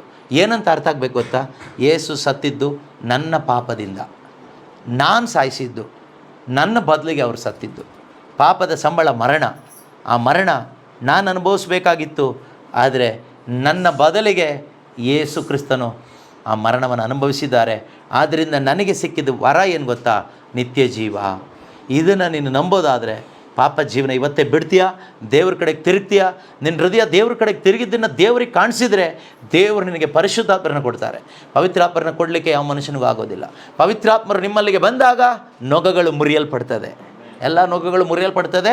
ನೀವು ಸ್ವತಂತ್ರರಾಗ್ತೀರಿ, ಸ್ವತಂತ್ರವಾಗಿ ದೇವರನ್ನ ಆರಾಧನೆ ಮಾಡ್ತೀರಿ, ದೇವರ ವಾಕ್ಯ ಓದಲಿಕ್ಕೆ ಶುರು ಮಾಡ್ತೀರಿ, ದೇವರ ವಾಕ್ಯದಲ್ಲಿ ಆಸಕ್ತಿ ಬರುತ್ತೆ, ಪ್ರಾರ್ಥನಾ ಜೀವನದಲ್ಲಿ ಆಸಕ್ತಿ ಬರುತ್ತೆ. ಮನೆ ಒಳಗಡೆ ಕೂತ್ಕೊಂಡು ಪ್ರಾರ್ಥನೆ ಮಾಡೋದಿಲ್ಲ. ಯಾವ ರೀತಿ ಆದಿ ಧರ್ಮ ಸಭೆಯಲ್ಲಿ ಭಕ್ತ ವಿಶ್ವಾಸಿಗಳು ಚದರಿ ಹೋಗಿ ಎಲ್ಲೆಲ್ಲೂ ಶುಭ ಸಂದೇಶವನ್ನು ಸಾರಿದ್ರೋ, ಅದೇ ರೀತಿ ನೀವು ಕೂಡ ಶುಭ ಸಂದೇಶವನ್ನು ಸಾರ್ತೀರಿ. ಆಗ ನೀವು ಬದುಕಿದ್ದಕ್ಕೂ ಸಾರ್ಥಕ ಆಗುತ್ತೆ. ನಿಮ್ಮ ದೇಹಕ್ಕೊಂದು ಬೆಲೆ ಬರುತ್ತೆ. ಇಲ್ಲಾಂದರೆ ಇದು ದೇಹ ವೇಸ್ಟ್ ಬಾಡಿ ಆಗಿ ಹೋಗುತ್ತೆ. ಅದರಿಂದ ಯಾರು ವೇಸ್ಟ್ ಬಾಡಿಗಳಾಗಿ ಬದುಕೋದು ಬೇಡ. ಈ ದೇಹ ಕೊಟ್ಟ ದೇವರಿಗೆ ಉಪಯೋಗ ಆಗಲಿ. ದೇವರು ಬಯಸೋದೊಂದೇ, ನಾವು ದೇವ್ರನ್ನ ಡಿಪೆಂಡಾಗಿ ಬದುಕಬೇಕು. ದೇವ್ರನ್ನ ಡಿಪೆಂಡಾಗಿ ಬದುಕಲಿಕ್ಕೆ ನಮಗೆ ದೇವರ ಆತ್ಮರು ಬೇಕು ಮೊದಲನೇದಾಗಿ. ಎರಡನೇದಾಗಿ ದೇವರ ವಾಕ್ಯ ಬೇಕು. ಇದು ನಮ್ಮ ಮೈಂಡಲ್ಲಿ ಯಾವಾಗಲೂ ಇರಲಿ. ಇಲ್ಲದೇ ಇದ್ದರೆ ನಾವು ಇಂಡಿಪೆಂಡೆಂಟಾಗಿ ಹೋಗ್ತೀವಿ, ಇವ್ರ ಮಾತು ಕೇಳ್ತೀವಿ, ಹಾಳಾಗಿ ಹೋಗ್ತೀವಿ. ಒಂದು ವೇಳೆ ಹೋದವರಿದ್ದರೆ ವಾಪಸ್ ಬರೋಣ. ಇವತ್ತು ಇನ್ನು ಮುಂದೆ ದೇವರ ಜೊತೆಗೆ ನನ್ನ ಪ್ರಯಾಣ ಅಂತ ತೀರ್ಮಾನ ಮಾಡೋಣ. ಎದ್ದು ನಿಂತ್ಕೊಳ್ಳೋಣ, ಪ್ರಾರ್ಥಿಸೋಣ. ಇನ್ನು ಮುಂದೆ ಬದುಕೋದಾದರೆ ಅದು ದೇವರ ಜೊತೆಯಲ್ಲಿ ನಾನು ಬದುಕ್ತೀನಿ. ಯೇಸು ಇಲ್ಲದ ಜೀವನವೇ ಮರಣ. ಮರಣ ಅಂದರೆ ಏನು ಗೊತ್ತಾ? ನೀವು ನನಗೆಲ್ಲ ಗೊತ್ತು, ನಾನು ಬದುಕ್ತೀನಿ ಅಂತ ಹೋಗ್ತೀವಿ, ಅದೇ ಮರಣ. ಅವ್ರು ಸಾಯಬೇಕಾಗಿದ್ದೇನಿಲ್ಲ, ಅವ್ರು ಆಲ್ರೆಡಿ ಡೆಡ್. ಜೀವ ಅಂದರೆ ಏನು ಗೊತ್ತಾ? ಯೇಸು ಹೇಳ್ತಾರೆ, ನಾನೇ ಜೀವ. ಯಾವಾಗ ಯೇಸು ಕ್ರಿಸ್ತನ ಜೊತೆಗೆ ಸೇರ್ಕೊಂಡು ನೀವು ಬದುಕ್ತಿರಲ್ವ, that is true life and you will have eternal life. ಅಂಥ ಒಂದು ಸೌಭಾಗ್ಯ ದೇವರು ಎಲ್ಲ ಮನುಷ್ಯರಿಗೂ ಒಂದೇ ರೀತಿಯಲ್ಲಿ ಕೊಟ್ಟಿದ್ದಾರೆ. ದೇವರು ಪಕ್ಷಪಾತಿ ಅಲ್ಲ. ದೇವರು ಜಾತಿ ನೋಡಿ ಬ್ಲೆಸ್ಸಿಂಗ್ ಮಾಡೋ ದೇವರಲ್ಲ. ನೀವು ಯಾವ ಜಾತಿ, ನೀವು ಯಾವ ಡಿನಾಮಿನೇಷನ್, ನೀವು ಸ್ತ್ರೀನ ಪುರುಷನಂತ ನೋಡೋದಿಲ್ಲ. ದೇವರು ನೋಡೋದು ಇಷ್ಟೇ, ನೀನು ಯೇಸು ಕ್ರಿಸ್ತನಲ್ಲಿ ನಂಬಿಕೆ ಇಟ್ಟಿದ್ದೀಯಾ? ಯೇಸು ನನ್ನ ಪಾಪಕ್ಕಾಗಿ ನನ್ನ ಬದಲಿಗೆ ಶಿಲುಬೆ ಮೇಲೆ ಸತ್ತಿದ್ದಾರೆ. ಅವರ ರಕ್ತವನ್ನು ಚೆಲ್ಲಿದ್ದು ನನ್ನನ್ನು ತೊಳೆಯುವುದಕ್ಕಾಗಿ, ನನ್ನ ಎಲ್ಲ ಪಾಪ ಶಾಪಗಳಿಂದ ವಿಮೋಚನೆ ನೀಡುವುದಕ್ಕಾಗಿ ನನಗಾಗಿ ಯೇಸು ರಕ್ತ ಸುರಿಸಿದ್ದಾರೆ ಎಂದು ನೀನು ನಂಬಿ ನಿನ್ನ ಪಾಪ ಜೀವನಕ್ಕೆ ವಿಮುಖನಾಗಿ ದೇವರ ಕಡೆಗೆ ನಿನ್ನ ಹೃದಯವನ್ನು ತಿರುಗಿಸೋದಾದರೆ ಖಂಡಿತವಾಗಲೂ ಈ ದಿನ ನೀನು ಬರೀ ಕೈಯಲ್ಲಿ ಹೋಗೋದಿಲ್ಲ. ಹೋಗುವಾಗ ಪವಿತ್ರ ಆತ್ಮನನ್ನು ಸ್ವೀಕಾರ ಮಾಡ್ಕೊಂಡು ಹೋಗ್ತೀಯ. ಪವಿತ್ರ ಆತ್ಮ ಇಲ್ಲದೆ ಹೋದರೆ ಅದೇ ಹಳೆ ಜೀವನನೇ ಜೀವಿಸಬೇಕಾಗ್ತದೆ. ಒಂದು ಕ್ಷಣ ಆಸೆ ಪಡಿ, ದೇವರೇ ನನಗೆ ಆ ಪರಿಶುದ್ಧಾತ್ಮರು ಬೇಕಪ್ಪ. ಪವಿತ್ರಾತ್ಮ ಇಲ್ಲದೆ ಈ ಲೋಕದಲ್ಲಿ ನಾನು ಬದುಕದಂತೆ ದೇವರೇ, ನನ್ನನ್ನು ತಡೆಯಿರಿ ಸ್ವಾಮಿ. ನೀವಿಲ್ಲದ ಜೀವನ ಬೇಡ ನನಗೆ ಯೇಸುವೆ. ಇನ್ನು ಮುಂದೆ ಬದುಕೋದಾದರೆ ನಿಮ್ಮನ್ನು ಪಡ್ಕೊಂಡು ನಿಮ್ಮ ಅನ್ಯೋನ್ಯತೆಯಲ್ಲಿ ಒಂದಾಗಿ ನಾನು ಬದುಕಬೇಕು. ನಿಮ್ಮ ನಿಯಮಗಳನ್ನು ನಾನು ಕಲಿಬೇಕು. ನಿಮ್ಮ ನಿಯಮಗಳನ್ನು ಕಲಿಸಿಕೊಡೋದು ನಿಮ್ಮ ಪರಿಶುದ್ಧಾತ್ಮರಾಗಿದ್ದಾರೆ. ಪವಿತ್ರಾತ್ಮರಿಲ್ಲದ ಜೀವನ ಬಂಧನವಾಗಿದೆ. ಯೇಸು ಇಲ್ಲದ ಜೀವನ ಕತ್ತಲುಮಯವಾಗಿದೆ. ಅಪ್ಪ ಪಿತನೇ, ನನ್ನನ್ನು ಕ್ಷಮಿಸಿರಿ ಅಪ್ಪ. ಎಷ್ಟೋ ರೀತಿಯಲ್ಲಿ ನಾನು ನಿಮ್ಮನ್ನು ನೋಯಿಸಿದ್ದೇನೆ. ಈ ದೇಹದ ಮುಖಾಂತರ ಎಷ್ಟೋ ಅನೀತಿ, ಅನ್ಯಾಯ, ಅಕ್ರಮಗಳನ್ನು ಮಾಡಿದ್ದೇನೆ.